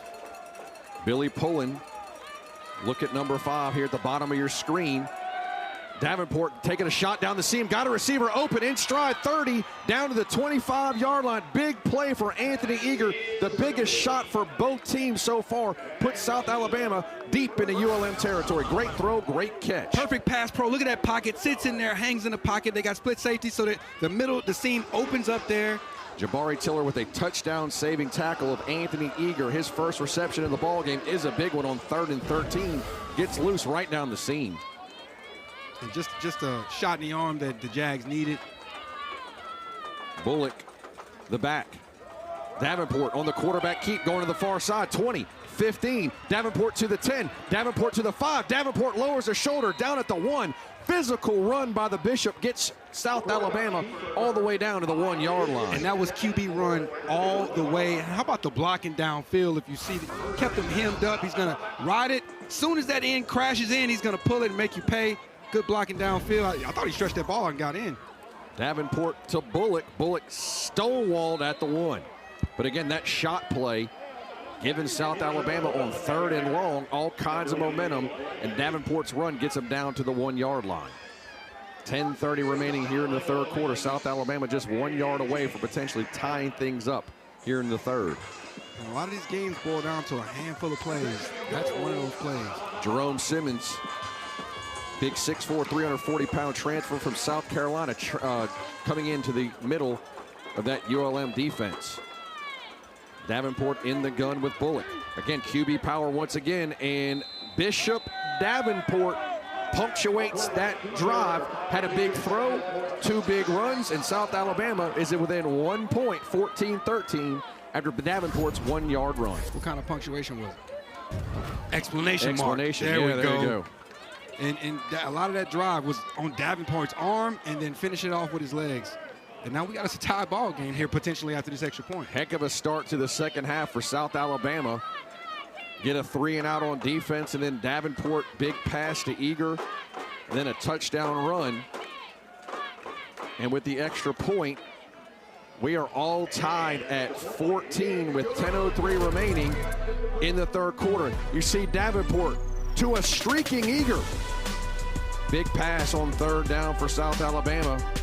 Then Davenport, it was a QB run the entire way down to ULM's 1-yard line. And 2 plays later, Davenport walks into the end zone, and we are all tied at 14 here in the 3rd quarter.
Back here inside Malone Stadium, Jaguars 14, Warhawks 14 after the 6-play, 69-yard drive. Took 2 minutes, 57 seconds off the clock in what was a 14-0 lead, Des. Gnarl knotted at 14. And just like that, you're back. It's like anybody's game at this point. 2 offenses really kind of struggling to catch rhythm, and South Alabama's the first one to make that big splash play in the second half. We'll see if ULM can answer. Again, offense is going stagnant since that first drive. Fair catch. Again, we just had all season long, we just have not seen a lot of kickoff returns from any teams. It's risk reward, man. The game has kind of changed at this point. I was a fan of the kickoff return with Dante Hall. Well, they can legislate Mel Gray. They can legislate it out of the game by changing it to the NFL type rules. I would actually be okay. Everybody does that. Like, the NFL rules look weird, but at least we're getting more returns than we did in the past. Well, it's progression. So the Warhawks after South Alabama's 14-0 run. Let's see if they can answer. Zach Palmer-Smith, the back.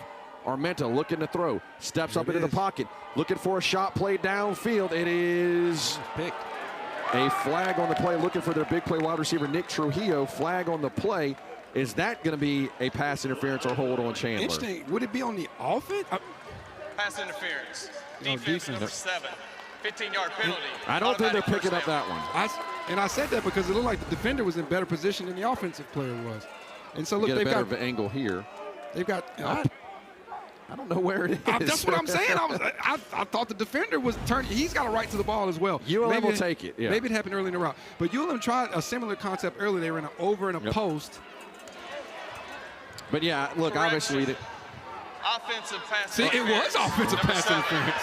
15-yard penalty. Yeah, that was my thought. The only person that could have PI'd was the offense because the defender had a better route to the ball than the offensive guy did. And again, Des, penalties.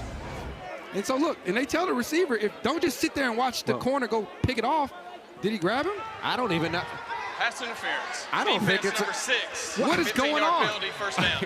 I don't think they know what's going on. I honestly don't think it's a flag on anybody. Yeah, I'm looking for a penalty on either side. I did not see it. I would never want to be official, man. Those guys, they got the toughest job out there. Yeah, and I just think it was a overthrow. But again, we didn't see the entire route. So 1st and 10, Warhawks from the 40. Sean, we saw what needed to be saw. Oh, play action right into a defensive end. That play was read the entire way. Emmanuel Waller drops Armenta, and Des, he's just lucky he was able to hold onto that football. He was hit as soon as he turned around. Yeah, and another TFL for Waller. He tried to run it naked, and he stayed as deep as the deepest man. Just bad look to run that play into. That's Waller's first sack of the season for South Alabama. Behind the sticks, 2nd and 20. Yeah, they were hoping that Waller would crash in Yep. on the play fake down there. He had QB, obviously. And he gets his first sack of the season. Dorian Lewis is checked back into the ball game for the Warhawks. What's your play call behind the sticks as they put Nixon in motion? They like the sprint draw. They like bow screens. Play action. Got a man Ball towards fake. the near side. That's Bibbs, their big play wide receiver. Can't hold on to it at the 26-yard line. Great ball placement by Aiden Armenta. Bibbs just could not hang on to it. Coverage on the play by Wesley Miller. I mean, you can't walk it to him better than that. Dropped it in the bucket. And that was Armenta's best throw of the ball game. You just got to help your quarterback out there. It's a tough catch, but man. And now you're facing 3rd and 20. Yeah. And they got the look they wanted. Yeah. Isolated, man on man, and he stacked him. Again, Armenta's best throw of the day as the Warhawks 1 and 6, and on 3rd downs. Now facing 3rd and 20. He sucked up the cushion, and what they say, he got even. If he's even, he's leaving. And he put it out there. They put it only where Bibbs could get it. Draw play to McReynolds.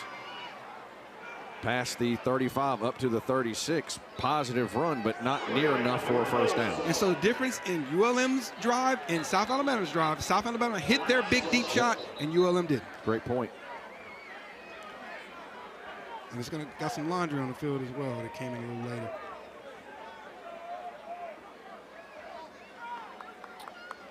It's tough, man. Yeah. But you've nailed it spot on, Des. South Alabama hit their shot play. ULM dropped theirs. Two offensives that really struggling to have splash plays. You have to convert when you have the opportunity to flip the field like that, which is what they would have been. They would have been in scoring position. You see the officials having a conference at the 35-yard line. Flag on the 42. After the play was over, personal foul, unnecessary roughness, offense number 2, 15-yard penalty, be 4th down. That's on Jake Godfrey. I'd like to see what happened. And the bad gets worse because now you're pinned back. You're putting your Aussie punter in a tough situation. Now standing on his 6-yard line. So South Alabama with the potential to end up with good field position and momentum. As we look for number 2, Jake Godfrey. Well, he was thrown down. Must have happened afterwards. We didn't see it. Ryan rolls and punts to Voisin, who fair catches it. What a weapon. Yep, at the 36. So South Alabama with momentum and the football tied at 14 with 8:41 remaining in the 3rd quarter.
all knotted up at 14, 8:41 remaining in the third quarter. Sean Fox, Desmond Lighton, as we are in the home stretch of the season. 3 games left. What's at stake, Des? ULM needs to go 3-0 to become bowl eligible. Yeah, it's playoff football for them, especially when you think about the big picture of what Coach Vince is trying to build here and establishing some Sun Belt dominance to get these recruits to come in and buy in when he's building. And also, again, well, you mentioned the recruits. ULM got a lot of ties to the Mobile staff. They're recruiting a lot of the same players from that area as well as junior college players. That was my next point. It's like a war of propaganda, like who's going to look the best, because I guarantee you a lot of these guys sitting in the stands is considering both schools. 14-14 our score. Momentum on the side of the Jaguars as they have 1st and 10 from the 35-yard line. Keenan Phillips is checked in as the tailback to the left of Bishop Davenport. Man in motion is eager to give to Phillips. Trip down behind the line of scrimmage. Good pursuit for the Warhawks. Marcus Ross in there to make the stop for the Warhawks. And Cliff Mosley also helping out, but Ross did an excellent job of reading and reacting. So the pullers are going to take you to the ball generally, but these teams have been running a lot of misdirection, meaning they've been pulling and then going weak away from it. 2nd and 11 after the loss of 1 for South Alabama. 3 receivers to the top of your screen. Davenport in the gun where he's been most of the way. Keenan Phillips still in there at tailback. Tight end in motion.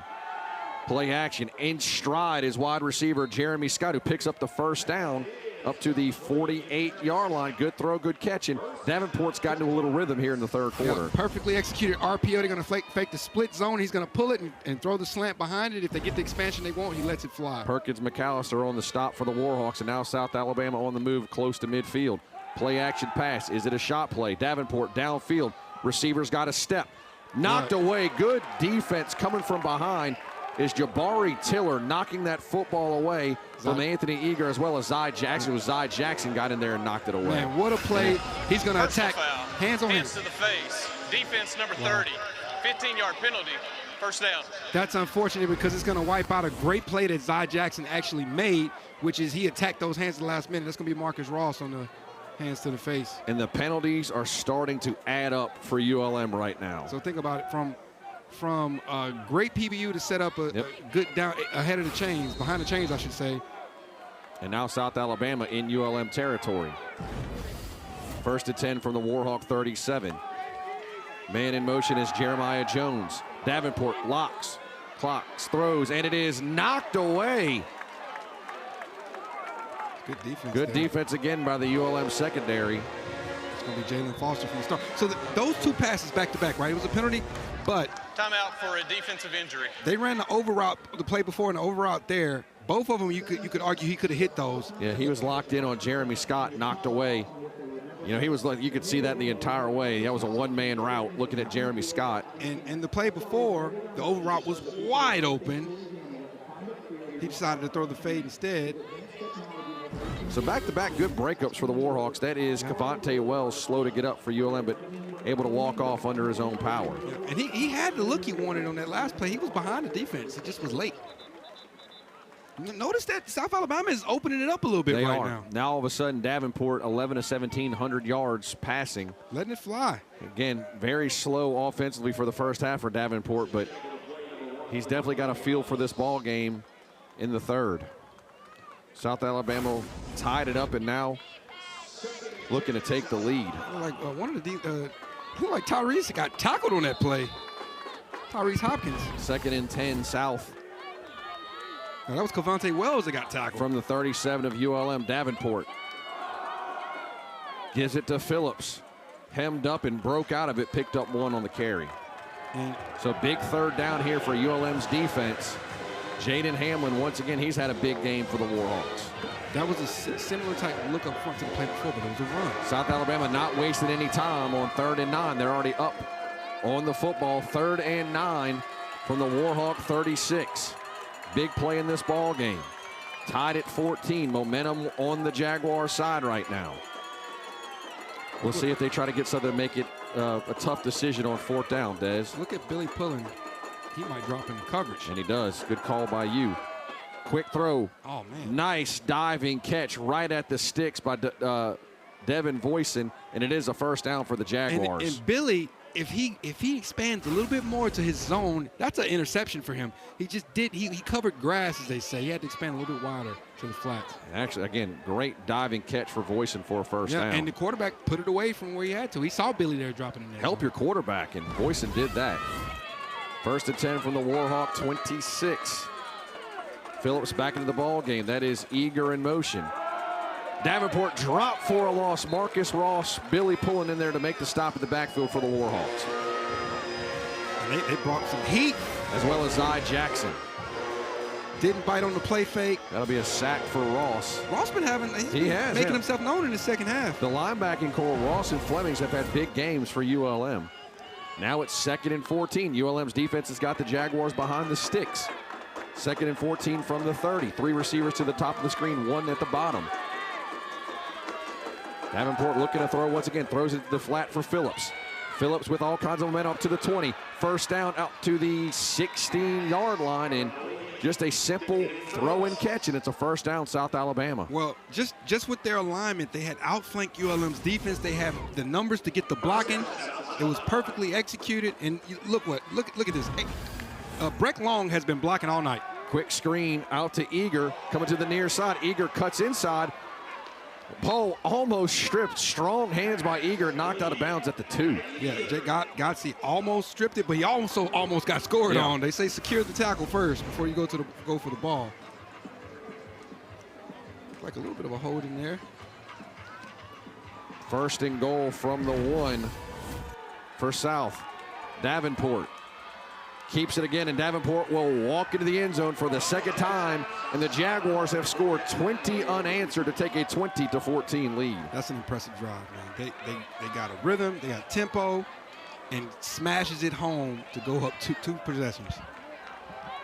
Davenport has gotten hot in the 3rd quarter. And when you can pass the ball, it's crazy how the run suddenly opens up. Again, a couple big 3rd down conversions on that drive for South Alabama. That's been the difference in the second half. They've gotten theirs, ULM hasn't. The extra point is up and good. Or actually no good, so a break for ULM as that extra point was off to the left. So it'll be still a lead for South Alabama, 20-14 after the touchdown run. The second for Bishop Davenport, but you see the first down catch, great hands by Voisin on 3rd down, and then nothing but green in front of him. Bishop Davenport, second touchdown run, 2014 Jaguars here in Malone Stadium.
Get all of ESPN college football all in one place with the all-new ESPN app.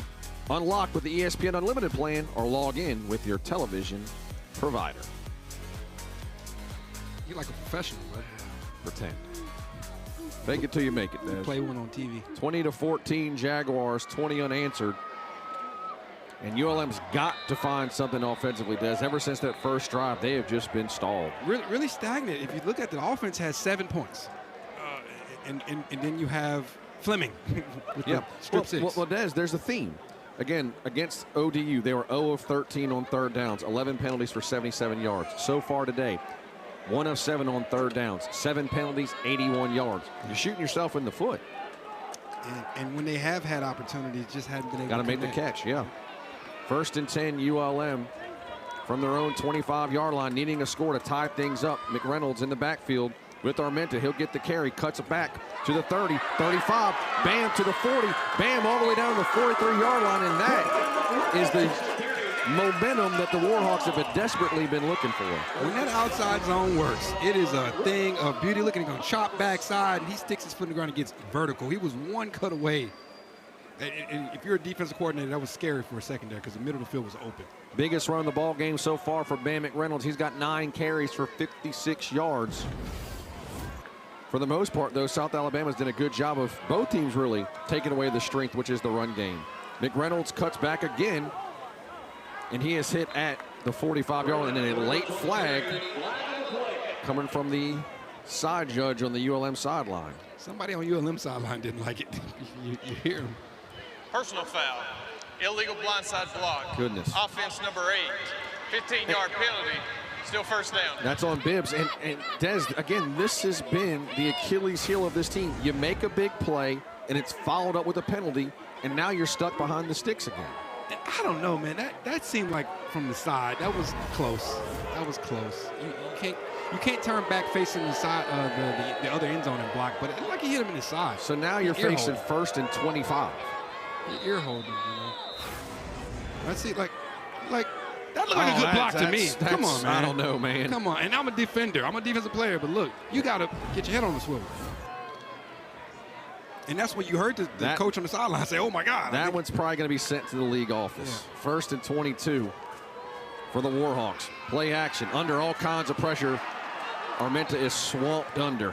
And, man, that's a game-changing call right there because it's a one-possession ball game. ULM's trying to get something going and stop the bleeding. Darius McKenzie, Des, you'll appreciate this, out of Ontario, Ottawa. He was a top 20 prospect in the CFL draft. Well, look, if he's Canadian, he's going to have a job forever because if you can halfway play football and you're a Canadian citizen, they're going to give you a shot. Braylon McReynolds checks back into the ball game for ULM again. That penalty, an absolute killer.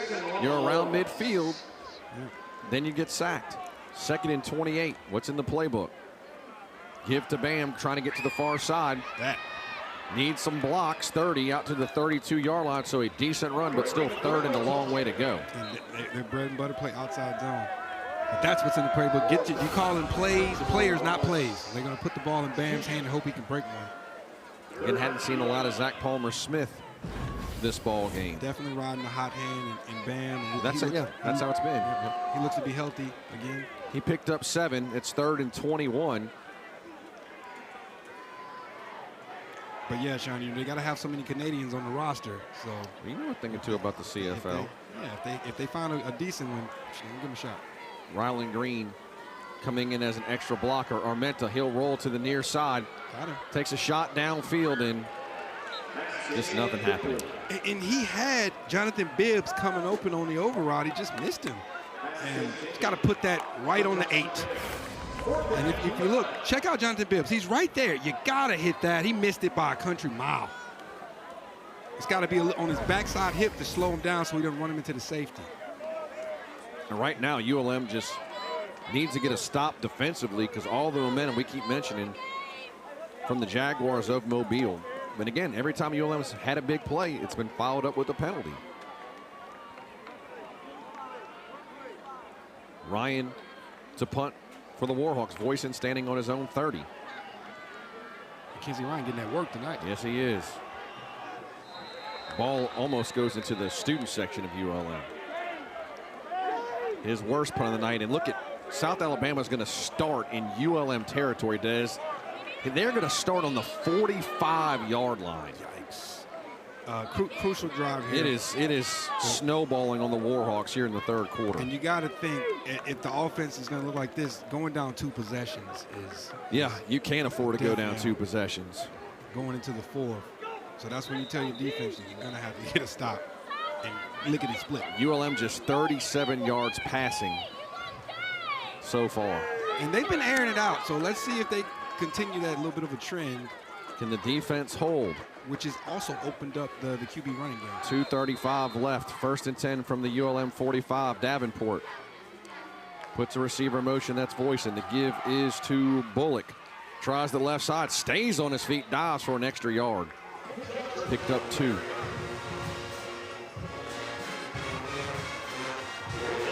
So they've come out and taken shots. This feels like a must stop for ULM's Absolutely. defense. There's no fooling on the tackle. 2nd and 8 for South from ULM's 43. Bullock still the back to the right of Davenport. 2 receivers to the near side, 1 to the far. Davenport's done it with his arms and legs in the second half. Play action pass. Davenport steps up in the pocket. He's going to take off again. He's across the 40, up to the 35, out of bounds at the 30-yard line. And his dual threat ability, Des, has been the difference here in the third quarter. But that is also set up by them hitting some deep passes. ULM came out in 3 deep safeties there. So they have had to adjust to the deep threat, and that's opening them up to just run off the defenders and take off. Again, good presence by Davenport to step up in the pocket and see the green turf in front of him. He read man, which means your defenders' backs are turned to you. 1st and 10 from the 30 of the Warhawks, approaching 1:20 remaining in the third quarter. That's McCumbry in motion. Davenport on the QB keep. Uh-oh. Picked up 2. Absorbed the big hit. And a big hit there from Jabari Tiller, who came in, secured the tackle, and then went for the strip. You're seeing a little bit of a tendency there. Watch him feel this beat out. Boom! Quick throw out into the flats to Jeremiah Jones-Thomas. Just his 3rd reception of the season. Setting up 3rd and medium for South. I'll tell you what, they're making the ULM secondary come up and tackle. They're running hard today. 3rd down, 3rd and 3 for South. Kind of feels like 4-down territory. Analytics and all. I was never an analytic guy, but once again, it's going to determine how many yards, how close they get this play. And Davenport, as you know, can beat you with his legs and his arm. Puts Voisin in motion, gives it off to Bullock, who picks up the 1st down. Needed 3, got 4. So that was much ado about nothing. They didn't even need the 4th down. Great push there. I'd say that might be the last play of the third quarter, but with this tempo of South Alabama, they might try to run a play before the end. Or a freeze call, so you got to be thinking ball key. 7 seconds. Try to get a cheap 5, which they did. And that'll do it. Well, at one time, it was 14-0 ULM. This is the end of the third period. But the Bishop Davenport has gotten hot here in the third quarter, and South Alabama has run off 20 in a row looking for more. It's South Alabama 20, ULM 14 after 3, or 4th and final quarter on ESPN Plus after this.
Back inside Malone Stadium, our fourth and final quarter.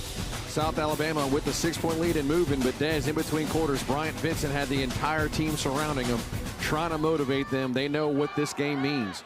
Quick throw out to the flat. Close to a first down for Anthony Eager. It is a first down. It'll be first and goal, South Alabama. And more so than knowing what this game means, knowing what this drive means to at least hold them to a field goal attempt. First and goal. Davenport gives to Bullock. Bullock cuts inside. His second rushing touchdown, and it's 26-14 Jaguars. Man, Sean, you could have scored a touchdown on that. They set the edge, and he walks into the end zone. Again, momentum is it's a very real thing. In the second half, it has been all Jaguars, as you can imagine, going to go for two.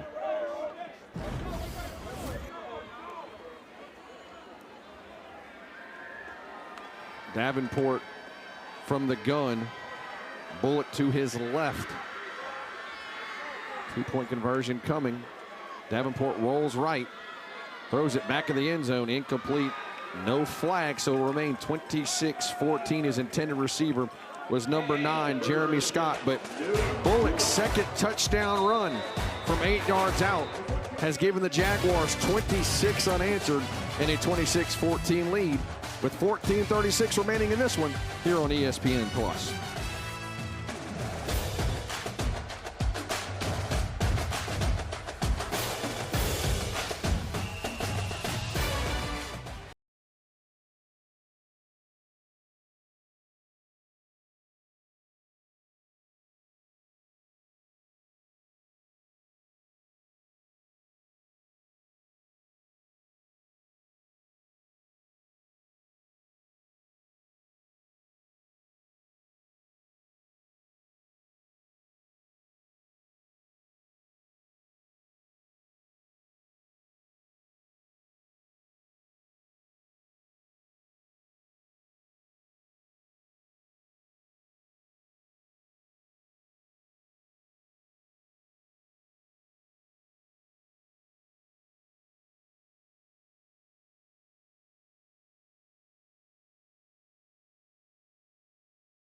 Back inside Malone Stadium, where the story of the second half, everything seemed to change, Des, on this shot play from Bishop Davenport to Anthony Eager. Since then, it's been the Bishop Davenport show.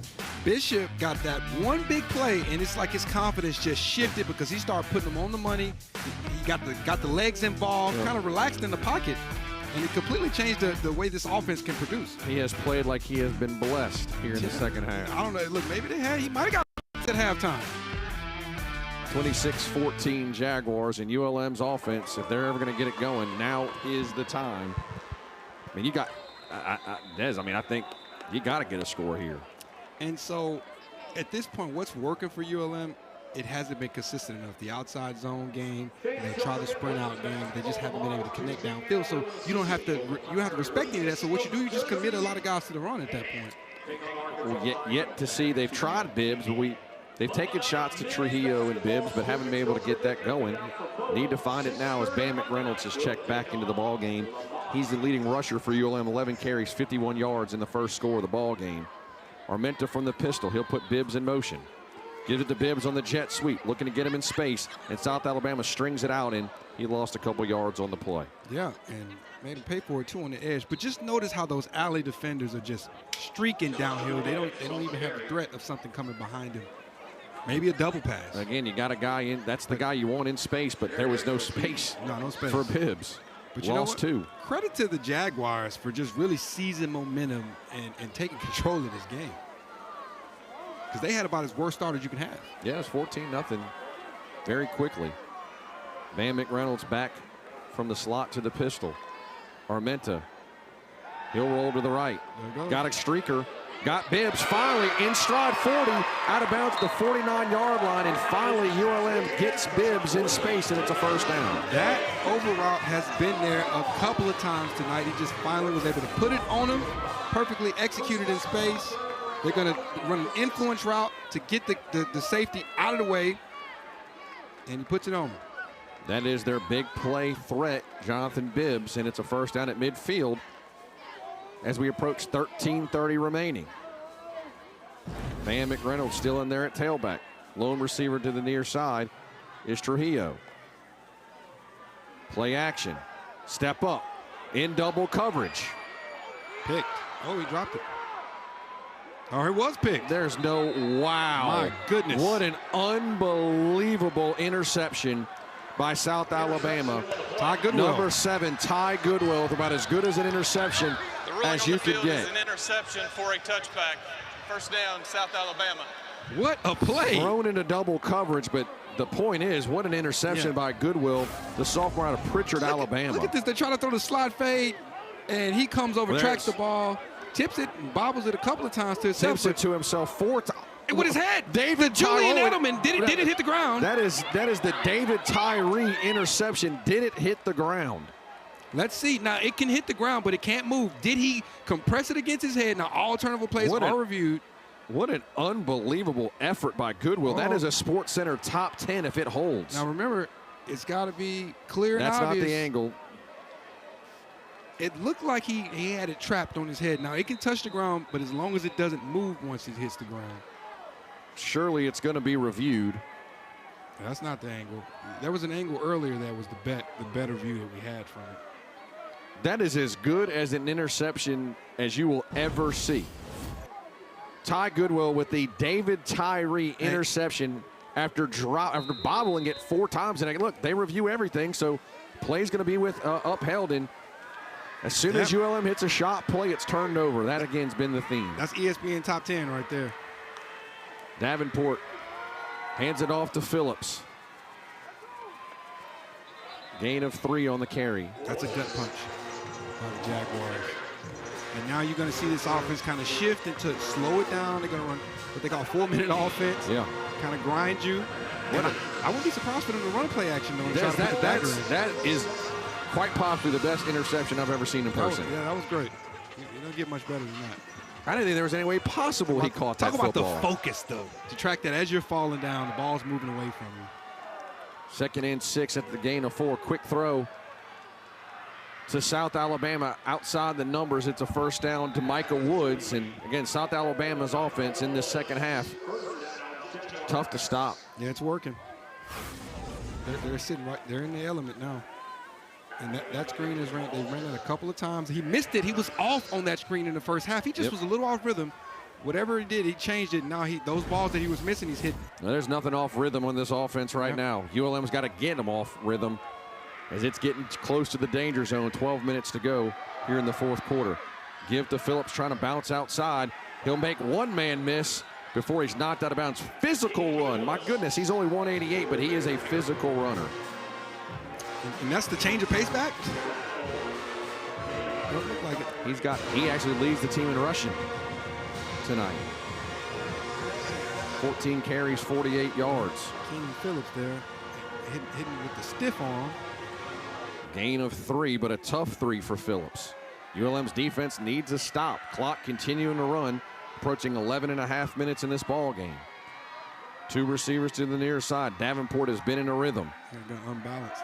Give to Phillips again to the far side, and he will be stopped at the 41-yard line, setting up 3rd and 2.5. Stopped by Cavante Wells.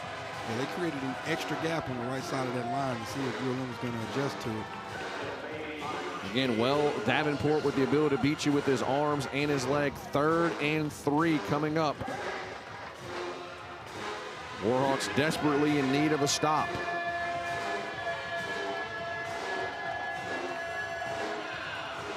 Here on Senior Day, it was once 14-0 Warhawks. It's been all South Alabama in the second half. Davenport gives. Looks like it's going to be first down. To Bullock for, actually that's Phillips, and he needed 3, got 3, and the clock and the chains continue to move. And they just keep you honest that they'll run to the strength, and then they'll go weak.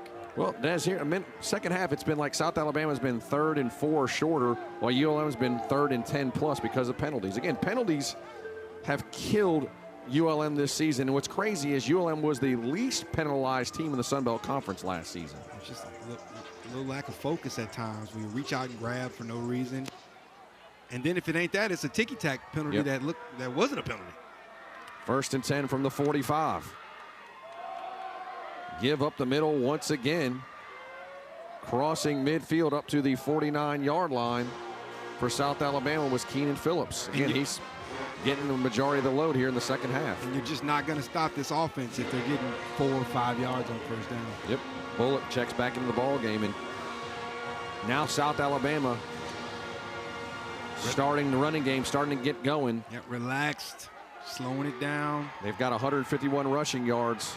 Majority of them come here in the second half. 2nd and 5 from midfield. Bullock right up the middle, a yard short of a first down. So it's a 3rd and short once again, Des. And again, this is exactly what you want if you're Major Applewhite. Absolutely. And a lot of the running game, you got to attribute that to Davenport between him being able to be a run threat and passing. I mean, he got nothing going in the first half, but he's looked like a completely different player once he hit that shot play. Even that play where he has the opportunity to pull it, that makes that backside linebacker stay home. Bullock back in. Got to imagine it's going to be either Bullock or Davenport. It's Davenport, QB keep. Picks up the first down across the 45. Down to the 44. And South Alabama, you mentioned that 4-minute offense, Des. This is exactly what they want. They're in it. And if you're, once again, you mentioned Major Applewhite, you calling plays, it's 3rd and 3, 3rd and 4, you in your bag at that point. Absolutely.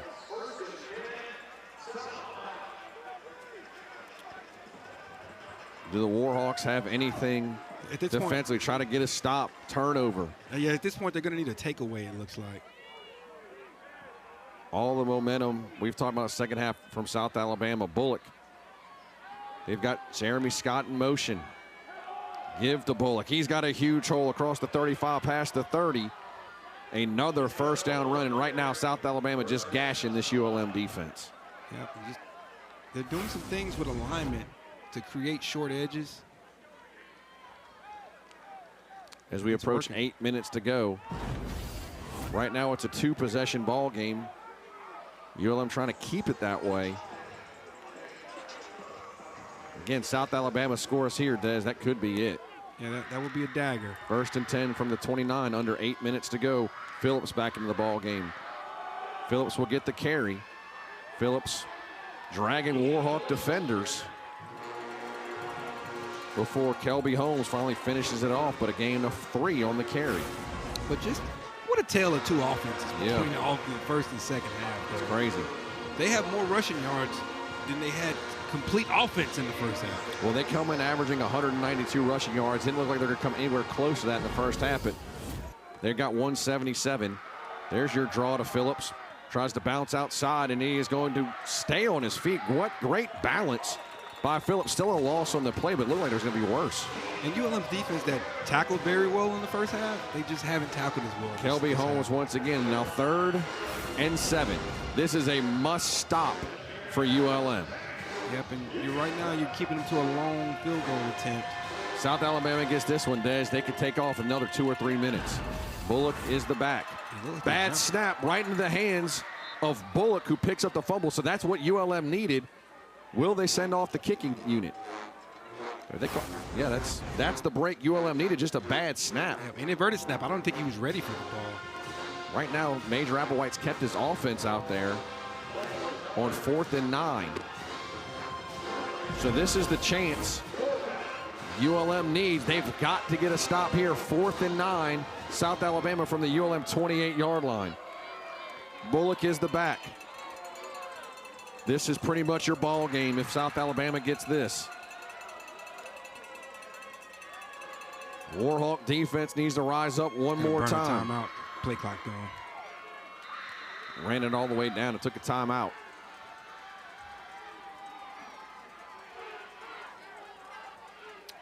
Fourth and 13, South Alabama. Offense. They'll actually take the 5-yard delay. penalty. Still 4th down. I thought they'd call a timeout, Des, but they took the delay. Will they send the field goal unit out? I think they might send the punt unit out. It's like he said. Really? From the 32? You wouldn't purposely give your field goal kicker a 5-yard longer punt, would you? I think they're kicking. All right. Well, then. No, I think you're right. Yeah, I think they're bringing the punter out. Yeah, you wouldn't add 5 yards to your kicker unless you don't like it. Rarely. So ULM defense does get a stop, but that was a 12-play drive that took 7 minutes off the clock for South Alabama. So now ULM does need to hit some explosive plays. We're definitely going to see if the offensive line can pull off a good pass. Do they send the punt block out? Good punt. Hits at the end zone. So ULM gets the friendly roll, and they will get the ball. Needing 2 scores with 5:41 remaining in this one. We see Aiden Armenta and ULM's offense when we come back right after this.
Back inside Malone Stadium in Monroe, we're at South Alabama 26, ULM 14, 5:41 remaining. Sean Fox joined by former McNeese State All-American Desmond Lighton. And Des, it was ULM's defense was the story of the first half. It's been all about Bishop Davenport and South Alabama's offense in the second. Davenport came out like a man on fire. He was getting it done with his legs. He hit a couple of timely deep balls where he got his confidence back up and changed the flow of this game. Yeah, and you mentioned, Dennis, talk about confidence. It was one shot play down the seam on 3rd and 13. That changed the entire momentum of this ball game. Since then, again, South Alabama's offense has been pretty much unstoppable here in the second half. And it's just been tempo. They've been able to open up the running game because now the defense has to respect the deep ball. Now all of a sudden he gets to run them off in man and then take off with his legs. Now Aiden Armenta, can he get ULM's offense going? He takes a shot play down the far sideline. It is no flag on the play, but ball was short of J.P. Coulter. It was short, but a lot of times you see J.P. Coulter jump back into the defender and draw some contact there. It just was a little too short. Let's see. broken up by Cole Nah, Blaylock. he's grabbing you. You know, Well, you can't shield. You're supposed to have to turn around and look for the ball, but you want JP Coulter to try to jump back into him and draw. but those are the plays that you need. You need Yep. shot plays if you're ULM. for sure. Still have 3 timeouts in the 2-minute break. But first things first, this offense needs to find the end zone. Late substitution is Bam McReynolds, 8 on the play clock. Hunter Herring also back into the ball game. And they might end up with a delay of game. Can't afford to use a timeout, but they'll have to. Yeah. All kinds of confusion and down 2 scores. I know Coach Vincent didn't want to take a timeout there, but you couldn't afford a penalty. And that was Timeout. Louisiana-Monroe. That is their first of the half. It'll be 30 seconds. Correction, media. So we'll take another timeout when we come back. Can ULM's offense finally get going here in the second half? Down 2 scores. We'll find out here on ESPN+.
Des. That tells you the story. ULM -5 rushing yards in the second half. That is unlike this ULM offense. Yeah, and that's really the linchpin to their offense is their rushing. So if you make them one-dimensional, it's curtains. Warhawks need points, need them in a hurry. Bam McReynolds, Hunter Herring in the ball game. Fake to Hunter, down the seam, caught over the middle. Julian Nixon dragging defenders up to the 40-yard line, so that's a good start for ULM. Nixon might be the leading receiver tonight. He's had a lot of success, the minimum that they've had. Well, that's his second reception of the ball game. And he's come on in this latter half of the season. Nixon has becoming a favorite target. He's also been used in the Wildcat. Yep. 1st and 10 from their own 40-yard line. Bam back in at tailback. And 2 catches tonight is a lot of success. Armenta to the outside over the outstretched arms of J.P. Coulter. Tried to get on his ladder there and get it. Good coverage by Darby for South. 2nd and 10. But the Warhawks need points or plays in chunks.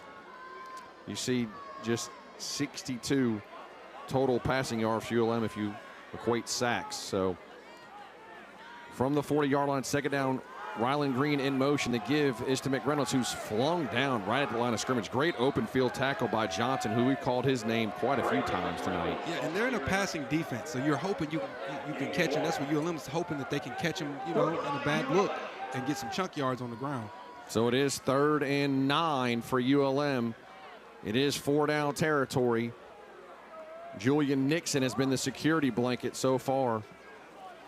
And just remember that timeout. Even if they were able to score, having to burn that timeout hurts. 4th and 9. Armenta to throw. Had Palmer Smith in the flat, but the ball was tipped. Been that kind of Tyrell Johnson, MVP for this South Alabama defense right now. Yes, indeed. And the look they were trying to go, they were trying to run a grab route. They had the curl, hoping to influence the safety to come down. They were going to throw the fade behind it. Did not work. And so he was going to check it down. Couldn't even throw the check down because that palm got out there. Actually, that was big Steven Johnson who got his paw up there. So it's 4th and 9 for the Warhawks from their own 41-yard line. It's 4th and must for this offense. Can Aiden Armenta make a play for this Warhawks offense? Pressure. Nixon in motion. 4th and 9. Armenta right at the sticks. Knocked down. Great coverage by Darby once again, and that might end ULM's threat. Again, we talked about in pregame, Des, the strength of South Alabama's secondary. They have not disappointed. No, and Henderson, Darby, they've all had good games. And also, you know, Nehemiah, of course. Again, that's just man on man, and defensive back wins. Yeah, if they tried to throw the comeback there, it would have to be a perfectly timed ball. And it looks like the Jaguars are going to get out of here with a W. And such a promising start to this ball game for ULM, jumping out to a 14-0 lead. But since South Alabama got the stop in the third quarter, it has been all Jaguars here in the second half. Looking to run this clock out and improve their record to 3-7 on the season. Give this to Bullock. He'll pick up 4. And so now you find yourself with a challenge because now you're tasked with motivating a locker room that you didn't have that carrot. The carrot was, hey, you guys can go to a bowl game. Now it becomes a love of the game. It's a completely different mission at that point. Yeah, well, look, we saw what South Alabama was in the same situation. Like, they had nothing to play for, you would think, but obviously came out and played a great game. You know, pride. You always have something. You got something. You got the name on the back of your jersey. You got the opportunity to maybe go to the next level. And then you get to play a game that everybody loves, which is football, man. It's a privilege. 2nd and 4. Bullock once again picks up 5 and a first down for South Alabama. It was close. The side judge, he hesitated for a second. I've been a part of, conference championship seasons, playoff seasons. I've been a part of seasons where you don't have the opportunity.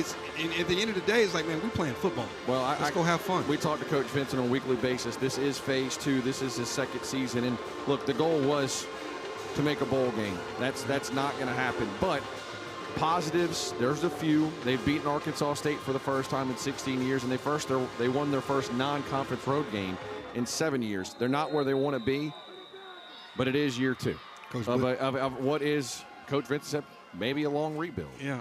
What was the quote from Derek Dooley? The previous play is under video review. About being 20 years behind? See if the runner made the line to gain. Well, that's what Derek Dooley said when he took over Louisiana Tech.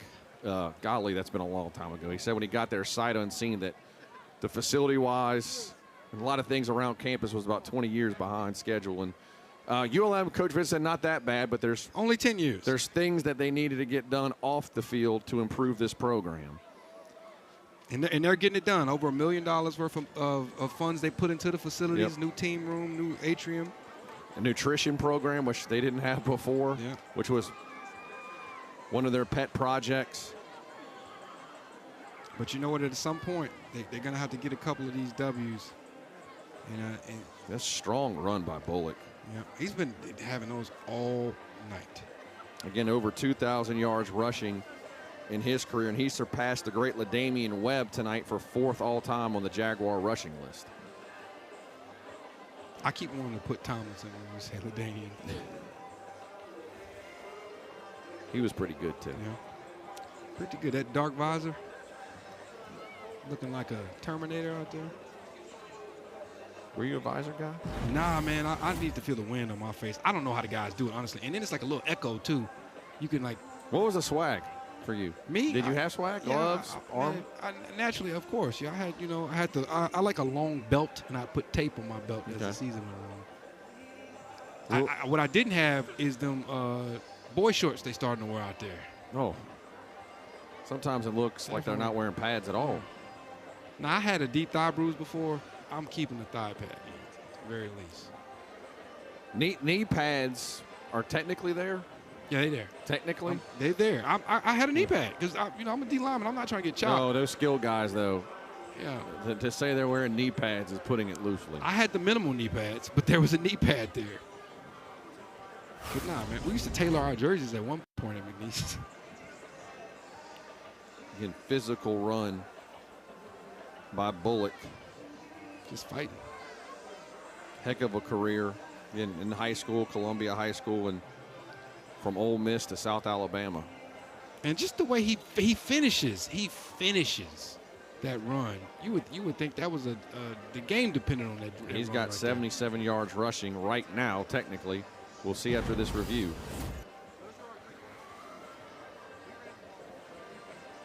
This is a game-altering call right here, Sean. After video review, the call in the field is upheld. First down. I think they wanted to just keep us here a little longer, let us talk about my swag. We can talk about you being a potential future Hall of Famer at McNeese, if anybody's listening. You know, I'm gonna get a phone call eventually. They're gonna be like, "Did you put him up to this?" Yes, but it's deserved. Time will I mean, tell. you were an All-American, weren't you? Yeah. Okay, well. I got a few records. I don't know, but I'm biased. What's it though. take? That's a good question. I don't First know. and 10. Not what I have, obviously. Should write a strongly worded letter. Look, I'm good. I'm grateful for my time there. My mom might write a letter, though. Keenan Phillips, the back for South Alabama. Voice it in motion. The give to Phillips. He is swarmed under right at the line of scrimmage, and that should take us to our 2-minute break.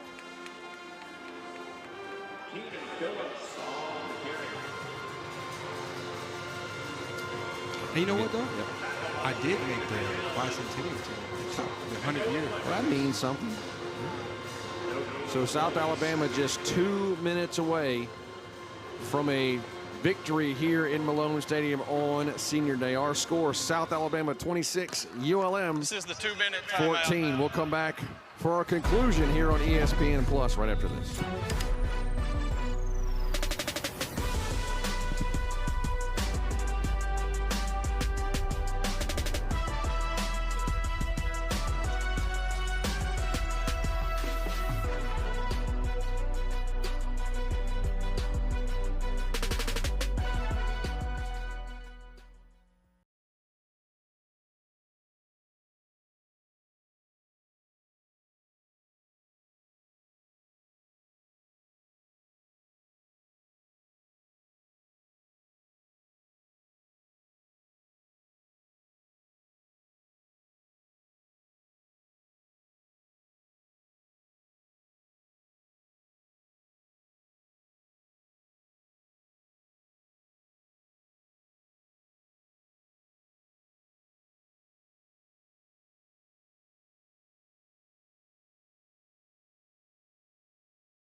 Back inside Malone Stadium, our final 2 minutes as South Alabama 2 minutes away from coming in and playing the Grinch on Senior Day. The Grinch for who ULM. stole the bowl game. Davenport in the gun with Bullock. He'll put Voisin in motion. QB power to the right side of that offensive line. Cut back to the 22-yard line. Gain of 7. Or 23-yard line for South. You know, I don't know if I'd still be running my QB. Well, I'd say yes, but I mean, they're not going to a bowl game either, so try to get as many reps. And I didn't mean that by disrespect. No, I mean, they've only got 2 games left after this. That'll be a rough 2 games if anything happens to Davenport. Yeah, they'll finish with Southern Miss at home, a little rivalry game in Mobile, and then at Texas State. Texas State's last game in the Sun Belt before the Pac-12. And that should just about do it for South Alabama as they get a first down run right at the heart of the ULM defense. And again, the story, South Alabama's offense in the second half, Des, just really took control of this ball game. Oh, absolutely. And a lot of it, once again, we talked about Davenport, but you know, his offensive line, they were creating a big push up front.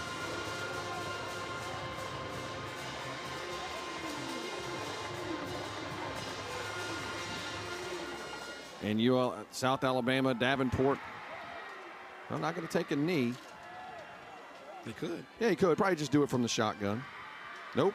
Give up to Bullock. I say you're not messing with the stats. Hit at the line of scrimmage. Tackle on the play for ULM. Tay Woody playing to the final whistle. Bullock said he need 100. And we've got an injury to Bullock. That's crazy. I think I think he's just cramping the way they're grabbing his calf. Well, and you see South Alabama there. As you see the record, all the Tulane, they had jumped out to a 14-0 lead. Got it to within 2 points, missed the 2-point conversion. It was a 1-score game against Auburn in the fourth quarter. It was close in the second half versus Coastal in North Texas. Close loss to Troy, close loss to Arkansas State. That's kind of been the theme of the season. Just couldn't finish till today. Timeout for an injury to the offensive player. It was the only reason for stopping the clock.